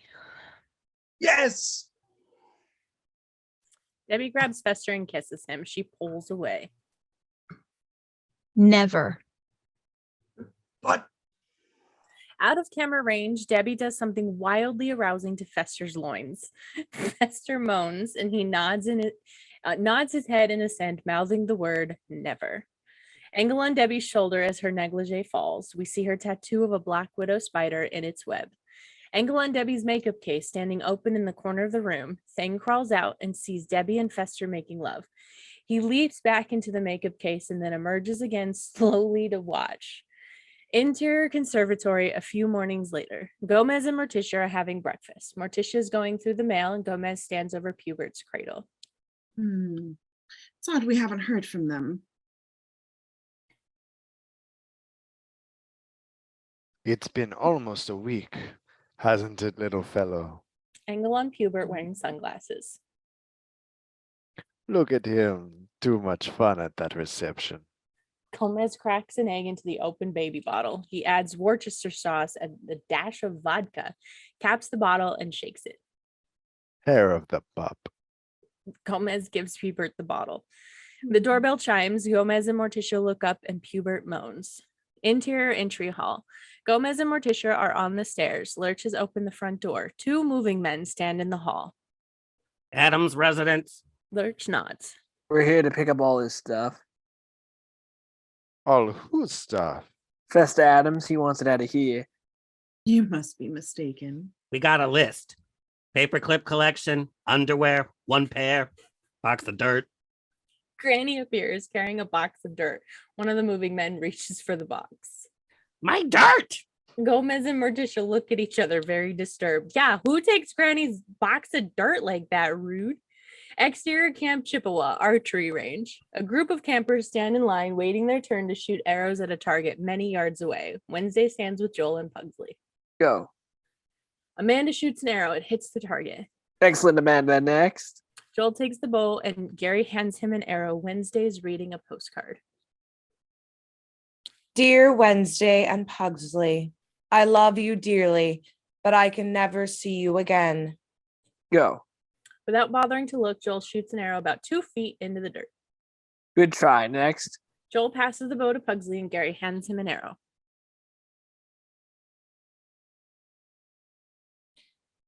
When you are grown up and very lonely, you will understand. Love, Uncle Fester. That's terrible. It's Debbie. He's a dead man. Go. Pugsley shoots the arrow high into the sky. A bird falls from the blue. The camper picks it up. It's an American bald eagle. Ew, but aren't they extinct? Now. All of our lives, Caramia.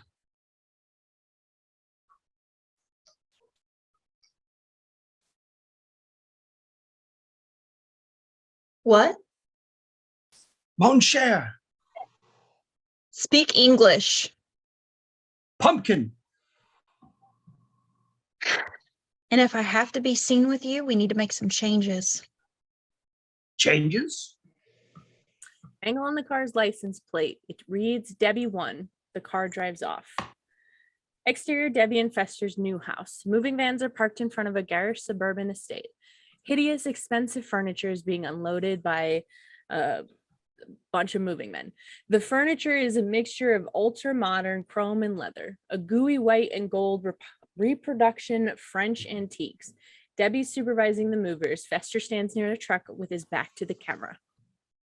Watch it, bozos. That's Luis Cortez. Fester, get over here. Angle on Fester staring at the reflection of his made-over self in a mirror. Leaned against the truck, he wears a toupee and trendy clothes. It itches. Debbie's reflection appears beside Fester's. Don't touch it until the scab falls off. Do you think these clothes are really me?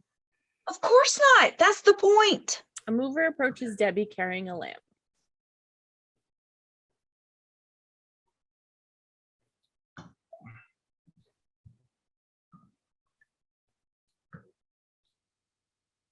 Man, where do you want this? Second floor, the boudoir, and be careful. I'm her husband. Fester, Give me a kiss. give me a 20. As Fester digs in his pocket for money, the mover walks off and Debbie continues to supervise. Watch it! Exterior Camp Chippewa Theater. The theater is a rustic auditorium made of crude logs and twigs. Becky and Gary sit in the house in the middle of the seats, which are otherwise empty. A group of campers stands on stage. Gary and Becky hold clipboards. Heads up, campers. The jamboree is only 2 weeks away, and you know what that means. Clean cabins, crane with the clay, and cannons. We better get cracking. It's going to be one fun-filled, vicious, competitive event after another. Remember our Chippewa motto, winning isn't everything, but it should be. Our time together is drawing to a close, so let's just have more fun than we can humanely stand. Humanly stand Humanly on the stand. canoes. I think Wednesday would enjoy the cannons. Angle on Wednesday, Pugsley and Joel, seated on the floor, hiding behind the last row of seats in the theater. Joel is showing a pack of cards to Wednesday and Pugsley. I got him. Schizzos and serial killers. I have almost the whole series. I'm only missing Jack the Ripper and that Zodiac guy. But look. Angle on a card with a picture that might be Debbie in one of her disguises. It might be her. The Black Widow. At least 3 rich husbands, all dead. I'll trade you. For what? Amy Fisher? Angle on Gary and Becky. Each year, we conclude our summer with a very special presentation, book, music, and lyrics by Gary Granger. Gary pauses. The campers on stage realize they should applaud and do so. This year. The old bean has come up with something very exciting. My personal salute to the first Thanksgiving. Now we've thought long and hard about choosing just the right little actress for the leading role of Sarah Miller, the beautiful and kindly pilgrim lady. Angle on Amanda, her friends holding hands in anticipation. They all point to Amanda, who fakes modesty and points to someone else. We have selected Amanda Buckman. Angle on Amanda, faking major shock and modesty. Who, me? And for Amanda's pilgrim pals, Lily, Jennifer, Tiffany, Missy, Michelle, and Melissa. All of Amanda's friends scream and hug each other. But of course, not everyone can be a star.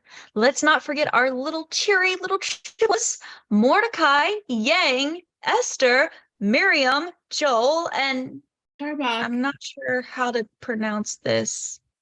Jamal? Angle on a silent group of outcast campers, various minority members. And as their leader, in the secondary but still compellingly written role of Pocahontas, guess who we have in mind? That's right, our little brunette outcast, Wednesday Addams. Angle on Wednesday, who is horrified at the news. She disappears below the seats. Exterior Debbie and Fester's house the next day. Gomez, Morticia, and Granny stand outside the front door. Lurch waits by the Addams town car, which is parked by the curb. Morticia holds Pubert. Gomez rings the doorbell, which plays the wedding march. A housekeeper answers the door. We would like to see Debbie and Fester. Miss Debbie! Deborah! Interior Debbie's house. The Addamses enter the front hall. The entry area is decorated in pure Debbie, a nightmare of Laura Ashley meets high tech with some motel quality oil paintings and fabric floral arrangements. Gomez, where are we? It looks familiar. Oh, of course. The gates of hell. Debbie appears on the grand spiral staircase in elaborate white peignoir. Welcome to my home.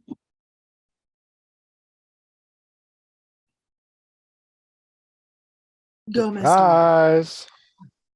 we've brought you some housewarming gifts. Lurch holds up a black raven in a cage, and Granny holds up a skull. It works anywhere. Might we see my brother? No, he doesn't want to see you. Any of you. Or that. She was talking to Pubert. Why not? Because he's in love. He's wrapped in a gossamer blanket of ecstasy and he hates your guts. But why? You flaunted yourselves. Your great love affair. You kept him a child. I've made him a man. Let me hear this from his own lips. His lips are busy. Top of the stairs, Fester cowers nearby, out of sight, very torn. You want to talk to these people? Debbie. Debbie delicately strokes her neck and cleavage and stares up at Fester. No, go away. Entryway, Gomez and Morticia have just heard Fester's cry. That is not my brother. Sorry. You have enslaved him. You've placed Fester on some strange sexual spell. I respect that. But please, let us see him. Don't even think about it. You have gone too far. You have married Fester. You have destroyed his spirit. You have taken him from us. All that I could forgive, but Debbie. What? Estelle's? Get out of my house! I beg you, be kind to Fester. Love him. Feed him. Walk him. Hit the road. And if you ever show your faces around here again, we'll have you locked up for trying to visit. Right, Fester? Right. Luxor, Luxor, burst and burn. What is she doing? Just a curse. Have a nice day. Ansiata holds the door open and the family exits. Interior police station. Angle on a long-suffering police sergeant seated behind the precinct's house's main desk. He swings from a bottle of Pepto-Bismol.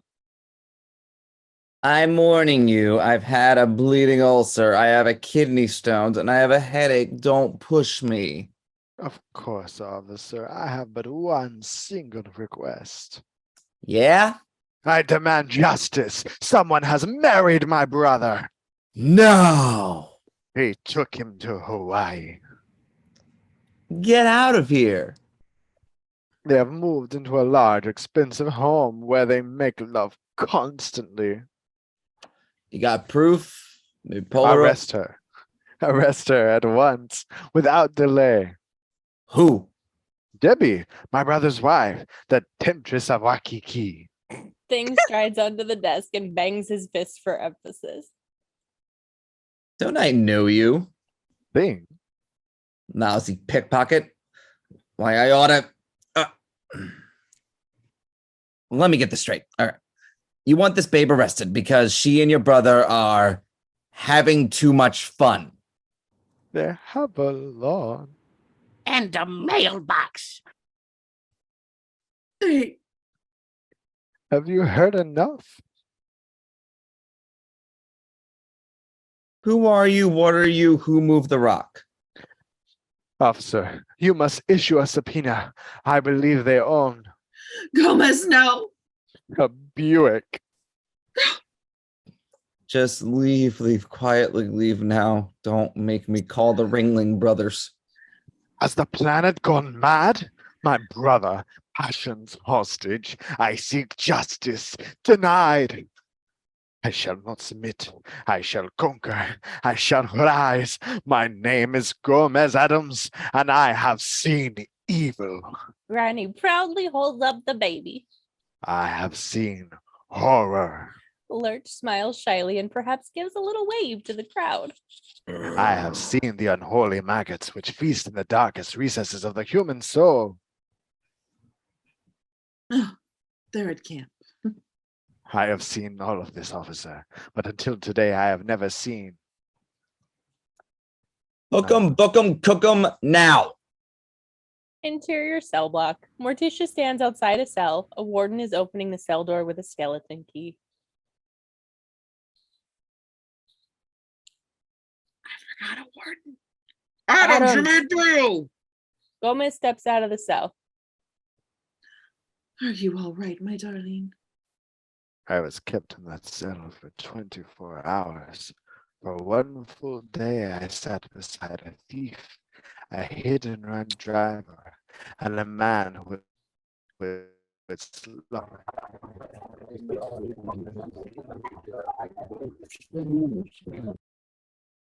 Really? Dinner on Thursday?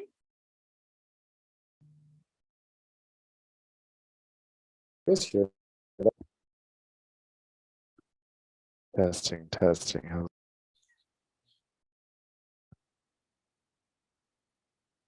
And use their remains to construct a backyard barbecue. Really? Dinner on Thursday? Our place. Interior Debbie and Fester's house day. Tight angle on a woman's hand. The hand places a roller skate at the top of the stairs. We move down the stairs as the hand places a bear trap on a lower step. At the bottom of the stairs, the hand sets a large metal spike.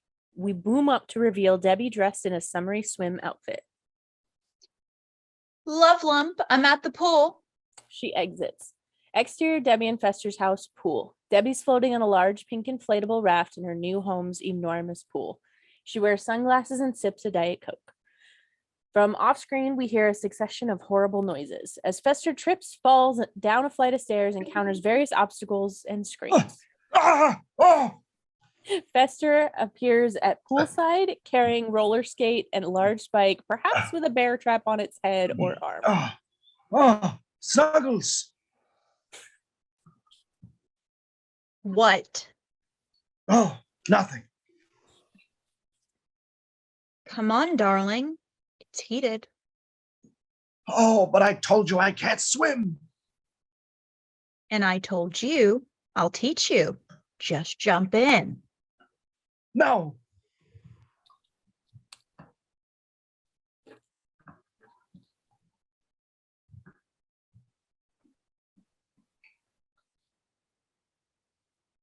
It's like with babies. It's a natural instinct. Toss them in the water and they float like croutons. But what if they don't? Pool man takes care of it. Well, maybe later. Fester, I'm lonely. You are? I'm all alone out on a great big waterbed. Ooh, I can feel the motion. You can? Ooh, have you ever made love on a raft? No. Jump! Fester, on fire with longing, holds his nose and jumps into the pool. He immediately begins to scream and thrash around horribly. Help! Help me! Help! Swim! I can't! Help! It's just a theory. Angle on Debbie stretching out on the raft. She pulls her sunglasses back down and lies back, sipping her drink. The screams and splashes dwindle away to a blub blub, and then nothing. Fester's toupee floats to the surface. Debbie lazily picks up her portable phone and dials.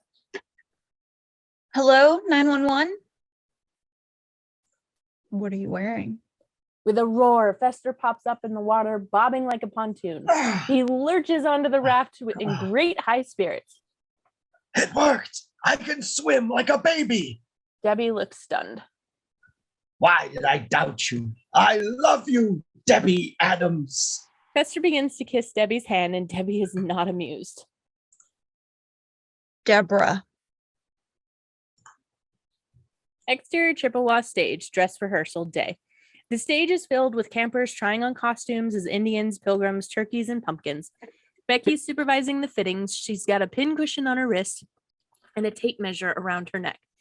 Gary's teaching a group of campers to sing an appropriate song, Happy Turkey Day, in a nearby part of the stage. Amanda stands on a small raised platform in front of a mirror. She's dressed as Sarah Miller, a too-perfect starched dress, bonnet, and buckled shoes. Oh, Amanda, you look perfect. You're just the prettiest pilgrim I've ever seen. Gare, come look at this. Gary silences the singing campers and comes over to admire Amanda. A commotion is heard from nearby as a bunch of campers push Wednesday, Joel, and Pugsley into the room towards Becky and Gary. Here they are. We caught him by the payphone. We were calling the FBI. Their uncle is in trouble. We were running a check. And you are late for your fittings. I don't want to be in the pageant.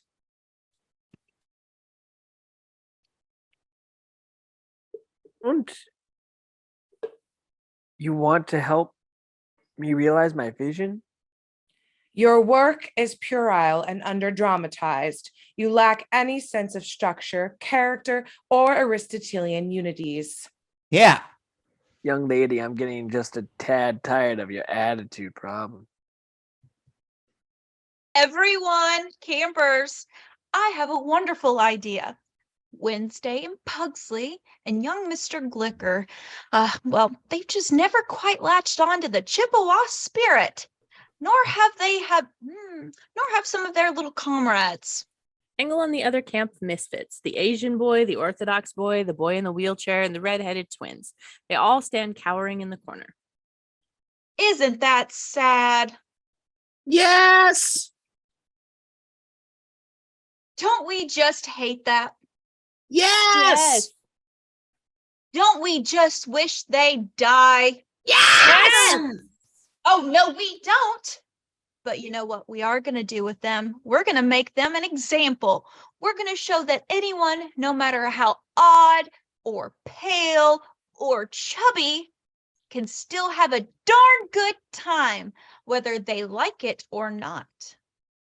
What are you going to do? Interior Harmony Hut. Wednesday, Joel and Pugsley all sit facing a large TV. There's a VCR beside the set. Gary holds the video cassette in his hand and Becky holds another cassette.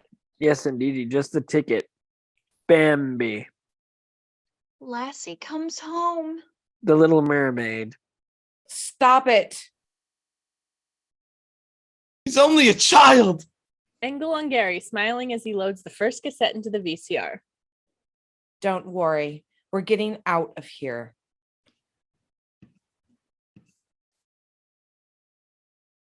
But it's Disney.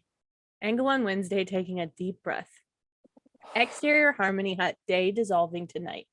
Gary, Becky, and all the wholesome campers have gathered at the door to the hut, which is brightly painted with rainbows and butterflies. The door swings open. Joel and Pugsley emerge, looking like howl-eyed zombies.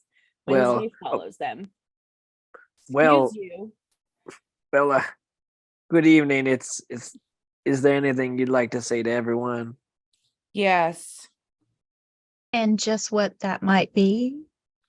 I'm not perky, That's for damn sure. but I want to be. You do. I want to smile and sing and dance and be Pocahontas in Gary's vision. Darling, do you really mean that? Engel on Wednesday, very slowly, for the first time in her life, she tries to smile. The effect is macabre. Her face seems about to crack. Finally, with great effort, she wears a terrifyingly perfect grin. Isn't she pretty? She's scaring me. Wednesday turns her perky smile on the assembled campers, who all give a gasp and move back. Interior Passport Office Day. Debbie's at the passport office presenting some papers. I'd like to renew my passport, please. I'll be leaving the country very shortly. Very good. Will you be traveling alone? Yes, I'll be a widow. Interior Nursery. The door to the nursery swings open. The room is now bright and cheerful, filled with sunlight. Gomez and Morticia look around the room in horror. Angle on the wallpaper, which now features full-color pictures of smiling Disney characters. Angle on a huge stuffed pastel teddy bear sitting on the corner, surrounded by other cheery stuffed animals. Angle on the cradle, which is now white wicker, swathed in baby blue gauze and ticking. The mobile is now Fisher-Price. Stay back! Gomez and Morticia do not heed Granny's warning. They hurry to the cradle and peer inside. Gomez screams. My baby. Angle on Pubert, lying happily in the cradle, Muppet sheets. He's now pink-cheeked and radiantly healthy. His hair is blonde ringlets, and he gurgles and coos. Exterior Chippewa Theater. The outdoor theater is filled with parents of all the campers. A curtain hangs across the stage. The curtain is crudely painted with images of pilgrims, Indians, cornucopias, teepees, portraits of Becky and somebody else. Angle on the Buckmans as in the audience. Oh, I'm assuming that's Gary. Becky and Gary. Angle on the Buckmans in the audience preening. Becky and Gary themselves stand center stage, very dressed up in Talbot style khaki and plaid yuppie attire. Becky also wears a headband with a feather, and Gary wears a pilgrim hat. They share a microphone. My friends, Chippewa parents, and friends, what a splendid turnout. I've been told that every last mom and dad are right there, with their exception of Gomez and Morticia Addams, who are at home with a sick baby. What a shame. Selfish. Each summer, we take this occasion to celebrate a seminal event in American history. In the past years, we have presented stirring musical dramatizations of the Battle of Gettysburg, The signing of the Declaration of Independence. the Johnny Carson farewell. But this year, we depict perhaps the most important day in our shared past, the first Thanksgiving. A day from Ma is the Native Americans' word for corn, a terrific turkey dinner, and brotherhood. So white meat and dark meat, take it away. Becky and Gary move to a prompter's box. The curtains part to reveal the town square of a pilgrim's village with small thatched huts, flimsy trees, stalks, and backdrop of painted hills and clouds. A group of campers dressed as turkeys, pumpkins, and ears of corn stand center stage. They begin to sing a song which Gary has composed.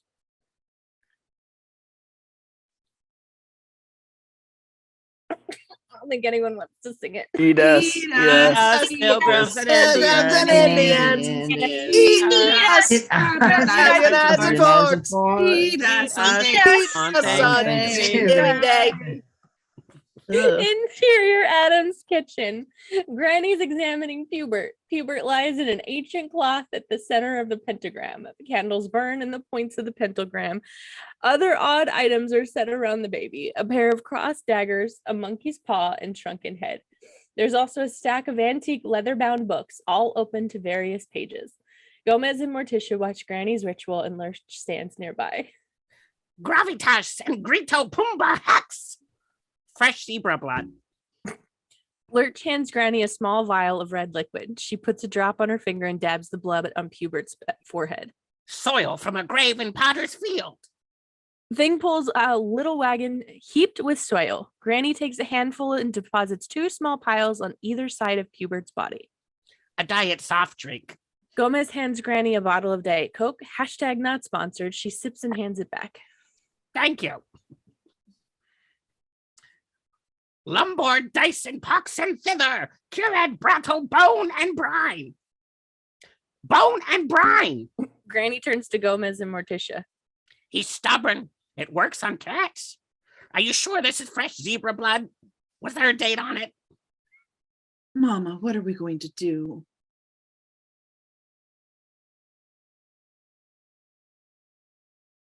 Mama, what are we going to do?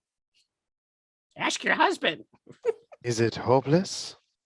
Here it is, chapter 18, Infant Possession. He is possessed. Warning signs, severe alterations in appearance and personality. Such alterations can become permanent. Permanent? Those golden curls. Those rosy cheeks. Oh, that smile. I've seen it before. These terrifying changes are most often the result of a troubled family life, separations, deaths, and group appearances on game shows. Separations? You mean? Fester. Bingo! This kid knows that something's not right around here, and unless Fester comes back, we're talking dimples. Not in this house. He could stay this way for years, forever. He could become a lawyer, I won't listen. an orthodontist, president. Lurch staggers and groans. Morticia shuts her eyes. Gomez staggers on his knees and cries out to the heavens. Please, I beg you, take. Gomez faints dead away. Interior. Gomez faints dead away. Interior Debbie's bedroom. Debbie's trying on a black veil and admiring herself in the mirror. Thank you. It was a senseless tragedy. Angle on a bomb, which Debbie has placed on the bed. Debbie checks the clock on the wall. It's 5:30. She sets the digital readout on the bomb for 6:30. Then she places the now ticking bomb into a lavish gift box and puts on the lid. Sugar Bear? Exterior lawn. Angle on Fester riding on a John Deere lawnmower. Interior Debbie and Fester's kitchen. Fester wears oven mitts and an apron, both covered with frills and hearts. He's busily preparing an anniversary dinner. Debbie steps into the kitchen carrying a gift box containing the bomb. She's very dressed up. Angel, I'm going out for just a minute. I forgot the champagne. Oh, our 3-week anniversary. I'll go. No, you're working hard enough. I'm going to leave your present on the table. Don't peek. Oh, please, please. What is it? Is it string? You never know. Is it a dog toy? Just you wait. Is it a bomb? What? Oh, I know. Wait for my birthday. Do you have my list? Right here. Cook dinner, seal all doors and windows, turn on all the gas jets, wait for Debbie. Check. Angle on the Glickers, watching Amanda. Amanda Bachman, 13 and thin. Angle on the stage. Wednesday walks on from stage right, dressed as Pocahontas. Angle on the Buckmans. Don and Ellen look very wary. An Indian. Enough said. Angle on the stage. Beside Wednesday stands Joel wearing an Indian loincloth over his boxer shorts, a beaded breastplate over his V-neck t-shirt, tube socks, and moccasins. Angle on the Glickers in the audience, slumping down and covering their faces. As Joel appears in his Chippewa outfit, the Glickers cringe. 20 grand for summer camp? And he's Mr. Woo Woo. Angle on the stage. The other misfit children follow Wednesday and Joel, all dressed as Indians. How? I am Pocahontas, a Chippewa maiden. And I am Running Bear, betrothed to Pocahontas in the play. Angle on the Glickers. He's your son. Don't start. Angle on the stage. We have brought a special gift for this holiday feast. Pugsley walks on, dressed as a turkey. I'm a turkey. Kill me. Angle on Gary and Becky. In the prompter's box, Becky clutches Gary's arm, thrilled at watching his vision. What a thoughtful gift. Why, we are civilized as you are as civilized as we are, except we wear shoes and have last names.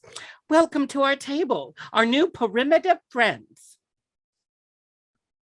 Thank you, Sarah Miller. You are the most beautiful person I have ever seen. Your hair is the color of the sun.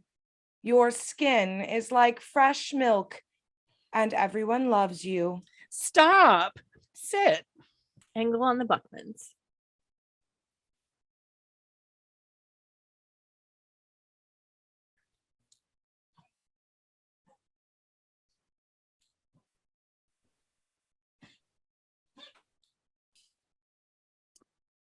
She's a star. It's called charisma. Angle on the stage. The Indians and Pilgrims all move towards the table. Wait. Angle on Becky, looking in her script, and Wednesday has begun to deviate from the text. What? We cannot break bread with you. Huh? Becky. You have taken the land which is rightfully ours. Years from now, my people will be forced to live in mobile homes on reservations. Your people will wear cardigans and drink highballs. We will sell our bracelets by the roadside. You will play golf and enjoy hot hors d'oeuvres. My people will have pain and degradation. Your people will have stick shifts. The gods of my tribe have spoken. They have said, do not trust the pilgrims, especially Sarah Miller. One of the Indian misfits begins to pound his drum rhythmically. Gary. Angle on Becky and Gary, very upset. Angle on the Buckmans, looking confused. Wednesday. And for all of these reasons, I have decided to scalp you and burn your village to the ground. Joel gives a wild war whoop, which is echoed by the misfits. The Orthodox boy shoots a flaming arrow into one of the parachute huts. The roof is set ablaze. With wild war cries, all of the Indians run at the pilgrims and start to wrestle with them and hit them with their paper mache tomahawks. The pilgrims all start screaming and try to run off stage. Angle on Amanda, covered with suction cup arrows. Becky. Angle on Gary and Becky, livid in the prompter's box. Children, campers. Stop yodeling. What? We'll give it to him. That text was pretty hard to read. Someone shoots another flaming arrow in the prompter's box. Gary and Becky duck. The boy in the wheelchair and some of the other misfits begin to circle Amanda, tying her with rope. Angle on the parents in the audience, their mouths agape. Why are they just sitting there letting this happen? Interior wings. As the Thanksgiving riot continues, Wednesday and Pugsley and Joel are on their way out. They pause to watch the chaos. I can't believe this. The parents are on fire. Amanda is tied to a stake. Gary and Becky are trapped. The entire camp is going to be destroyed. Angle on Wednesday. Echoing her earlier scene, she smiles. This time, she's really happy. Interior Fester and Debbie's dining room, dusk. Fester is seated at the table, which has 2 elaborate place settings, candlelight and a floral arrangement. The gift box containing the bomb sits between Fester and the other place setting. Fester tries to look upbeat as he waits. Angle on the reproduction, Louis the 14th grandfather clock, and it reads 20 after 6. Interior roadhouse. We're in a garishly lit, seedy roadhouse with a nautical theme. Shrimping nets, lobster pots, and ships. Wheels accent on the door. Angle on Debbie, seated in a large round table with at least 8 sailors. She's had her arms around the 2 nearest sailors, and everyone is guzzling champagne. Debbie and the sailors are raunchily singing, "Ooh, you think I'm sexy." Wait. Hold it. What time is it? Jorge? 6:25. Oops. Gotta go. The sailors all beg Debbie to stay. Please, one more round. No. Wait here. It's my anniversary. I'll be right back. Oh, your husband. He's a very lucky man. He is. Don't say that. Debbie starts to leave the roadhouse. Interior Lincoln Continental. Angle on Debbie at the wheel of her car. She's rehearsing her grief. But officer, my husband was in that house. Debbie laughs uproariously. Exterior Debbie and Fester's house. Long shot as we see Debbie's car pull into the driveway. The car comes to a halt. Interior, exterior, Lincoln Continental, Debbie's house. Debbie's applying fresh makeup in the rearview mirror. He was a wonderful man. Fester. Exterior, Debbie and Fester's house. Long shot as the house explodes with a roar into the geyser of flame and debris. Angle on Debbie calmly finishing her makeup in the rearview mirror as the explosion subsides. Debbie parks her car at the end of the driveway. She leaves the motor running and steps out. She stands facing the flames and billowing black smoke, which are all that remain of her home. Help. Help. Suddenly, from out of the smoke steps Fester, carrying a roast on a silver platter. His clothing is in tatters, and he's somewhat charred and covered with soot, but he's otherwise in perfect health. And he approaches Debbie. Sweetheart, did you get the champagne? Debbie is livid. She reaches into her purse and pulls out a fairly hefty revolver, and she points it at Fester. Freeze. Pokey? Who are you? What are you? I'm your husband. I tried to make it look like an accident. I tried to give you some dignity, but oh no, not you. What are you saying? Interior, exterior, Lincoln Continental, Debbie's house. We see a hand on the steering wheel and the car is slowly moving forward towards Debbie and Fester. Exterior, Debbie and Fester's house. I'm saying that our marriage is a ridiculous sham. I'm saying I want you dead and I want your money. But don't you love me? Debbie laughs again. Is that a no? Do I love you? Look at yourself. You're a nightmare in a cheap toupee. No woman in her right mind could love you. Just as Debbie is about to fire, the Lincoln Continental barrows down on her and knocks her off the side of the driveway into the flower bed. Fester didn't see this coming. Angle on the wheel of the Lincoln. Thing is driving. He gestures for Fester to get inside. Thing!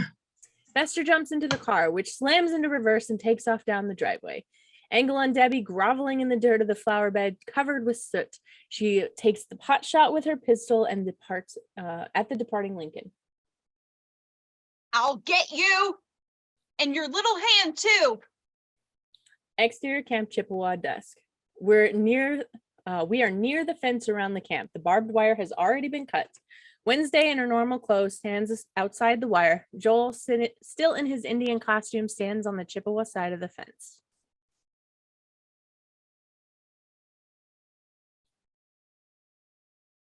Come on. In the distance, we see a mushroom cloud rise from the camp. No, I have to go back for the others. You're very brave. And to watch the place burn? For sure. You go. Save your uncle. A horn honks. Angle on Pugsley at the wheel of a nearby camp van. Come on! In the distance, sirens are heard, along with the whir of helicopters. Dogs begin to bark. Joel, I may never see you again. I know. There are forces which are tearing us apart. Gary, Debbie, 7th grade. I'll never forget you. You won't? You're too weird. We'll always have tonight. And Chippewa. And this. Joel holds up a plastic metal object.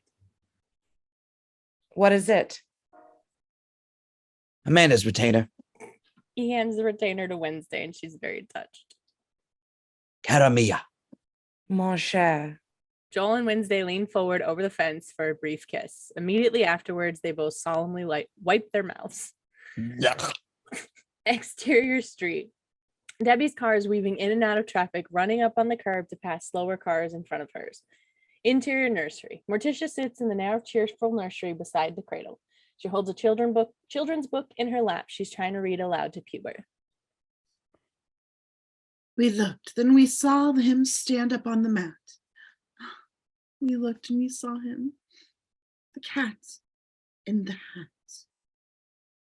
Are you enjoying this? Angle on Pubert, smiling and coolly. To think, child of mine.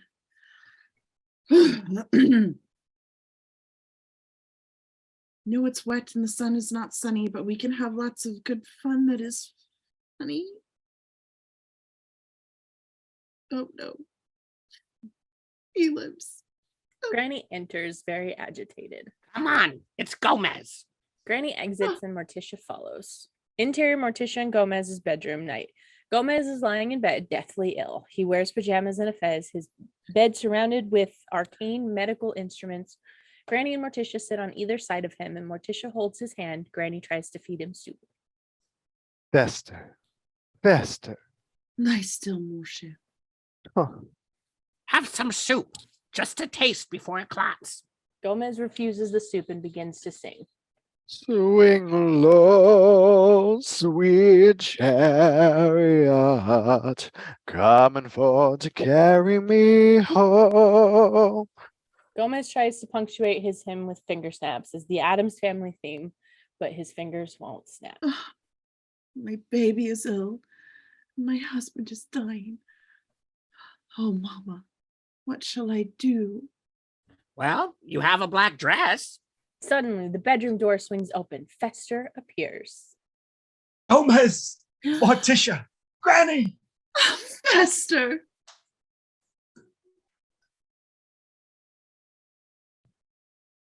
Gomez, darling, Fester's here. Vester, where is Vester? Oh, he's right here, mon cher. Fester kneels beside Gomez. It's me, Gomez. I've tried to be someone I'm not.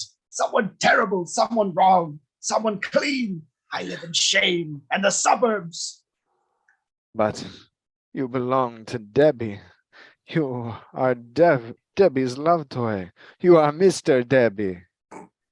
I'm an Addams. Fester solemnly places Gomez's hand on his bald head. Vester. Men embrace as Morticia beams tearfully.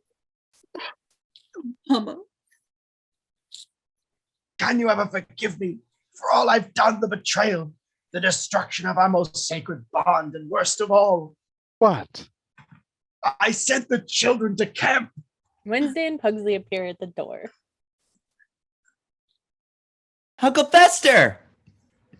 Children, Pugsley runs to Uncle Fester and hugs him. Wednesday holds back.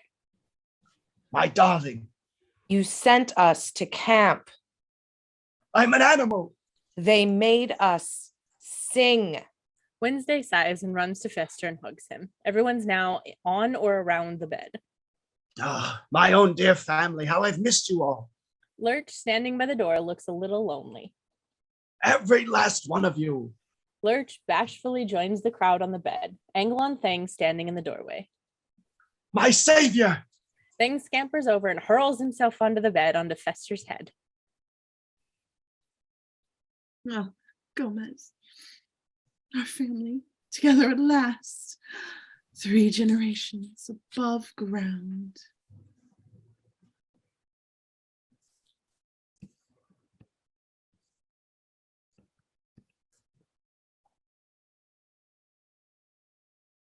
In-laws. Everyone turns towards the door. Angle on Debbie's feet in stiletto slingbacks covered with mud and soot. Angle on a submachine gun in Debbie's right hand. She also has bandoliers and ammunition crossed over her chest. Angle on Debbie's head. Her hair is now frighteningly bouffant, and she's applied far too much makeup. Her features are twisted in a Terminator snarl. Interior attic night. Angle on Debbie. She speaks in a sweet, rational manner. I don't want to hurt anybody. I don't enjoy hurting anybody. It's not my fault. You understand that, don't you? Angle on Gomez, Morticia, Fester, Granny, Wednesday, Pugsley, and Lurch. They are all strapped into matching electric chairs side by side. Their heads, arms, legs, and torsos are immobilized. They face the room's projection screen. Of course we understand. You're a serial killer. Angle on Thing wrapped in black electrical tape and clipped to jumper cables, which are attached to a car battery on the floor. I don't understand. When you're older. Listen up, people. Sometimes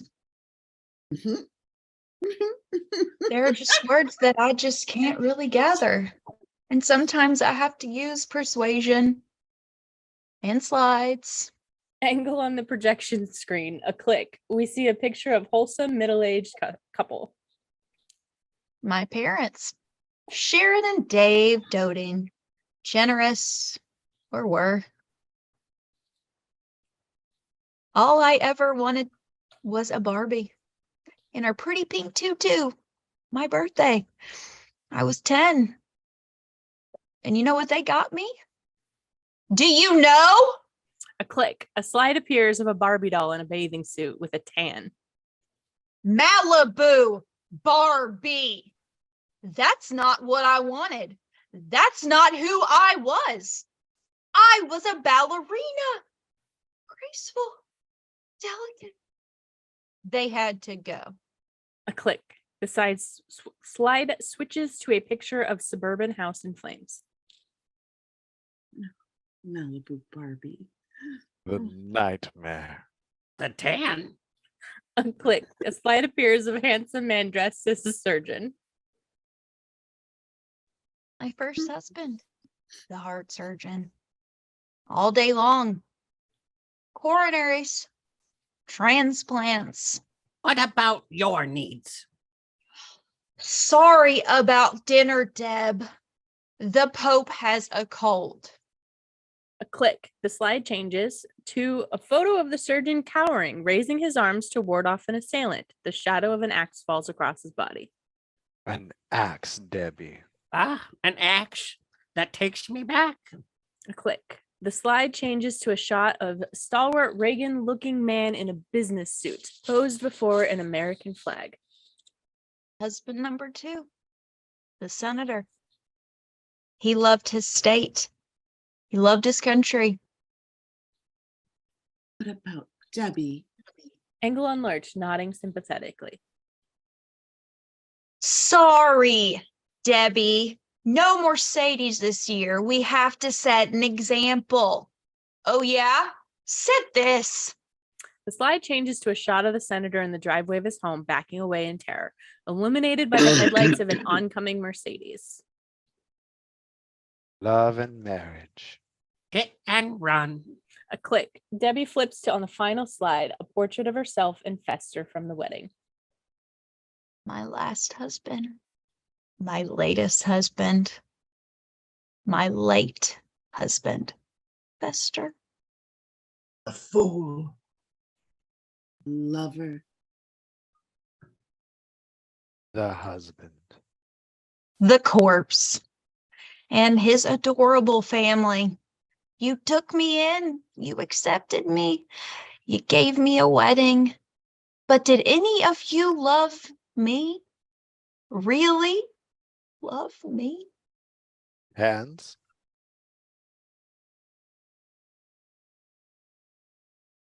All I ever wanted was love. Just love. All I ever wanted was to be Debbie, a Hollywood wife. Debbie, the overdressed widow. And maybe someday, in my schoolgirl dreams, Debbie, the abusive mom. Was I so wrong? So I killed. So I maimed. Aren't I a human being like everyone else? Don't I yearn and ache and shock? Don't I deserve love and jewelry? Debbie moves to a large industrial switch on the wall. The switch is connected by a complicated array of wires to all the electric chairs. She raises the lever on the switch. Adieu, mon cher.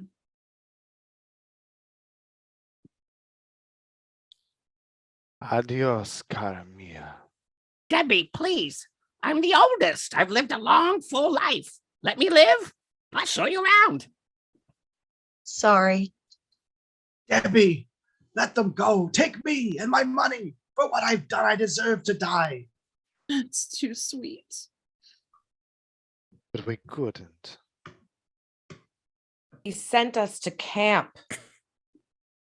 You never loved me, did you? You didn't mean a word you said. You never wanted me, needed me going into a grave. Not a word. Well, that's your loss, because I did love you. I knew that sacred emotion, and what do you have?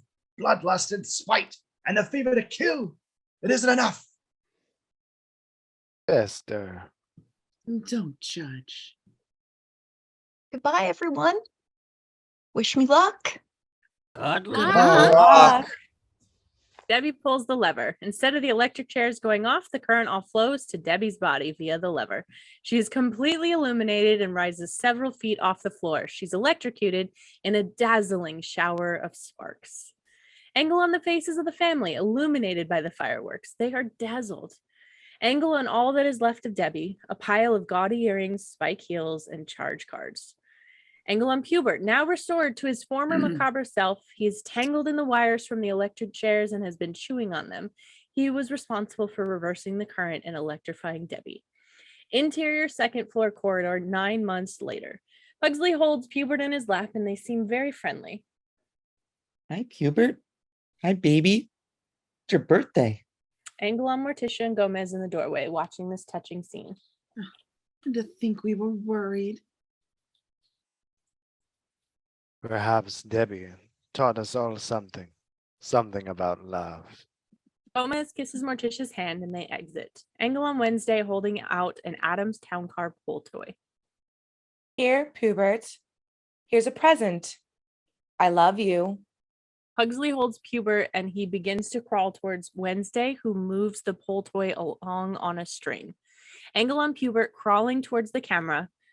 A scimitar slices down just behind him. Side angle as Pubert continues to crawl. A series of blades almost slice him as he moves along. There's a gaping, ragged hole in the floor. Pubert crawls across a rickety 2x4 placed over the hole. 2 bowling balls hit each other just as Pubert passes. Finally, a safe falls from above, crashing onto the floor just as Pubert passes. Finally, Pubert reaches Wednesday and she is disgusted. She hands him the pull toy. Here. Happy birthday. Interior great room night. The room is decorated with black balloons and dusty, sagging crepe paper for Pubert's first birthday party.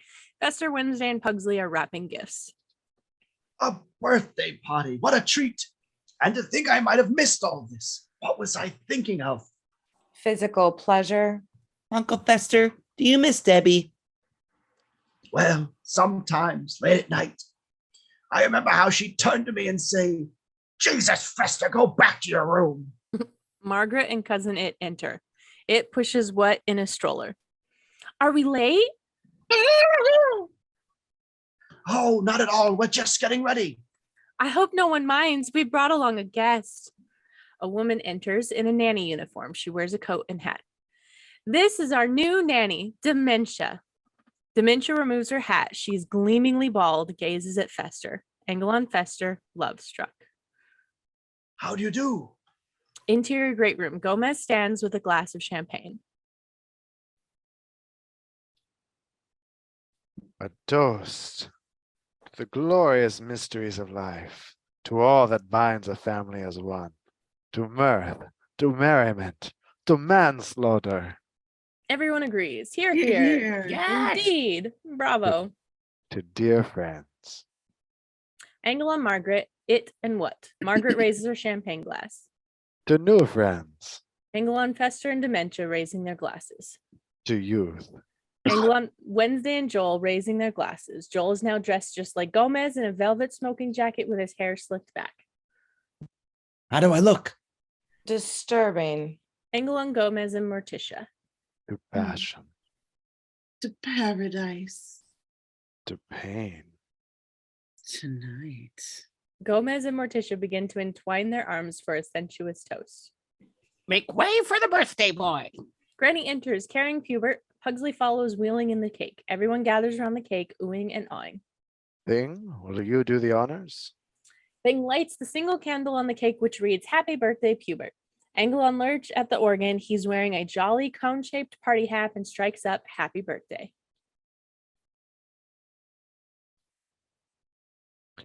Happy birthday to you. The camera pans around the room and everyone joins in the song. We see Margaret, It, What, Lurch, Granny, Pugsley, Wednesday, Joel, Fester, Dementia, Morticia, and Gomez.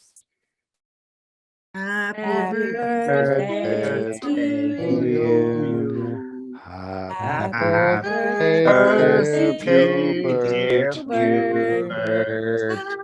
Happy Happy birthday to you.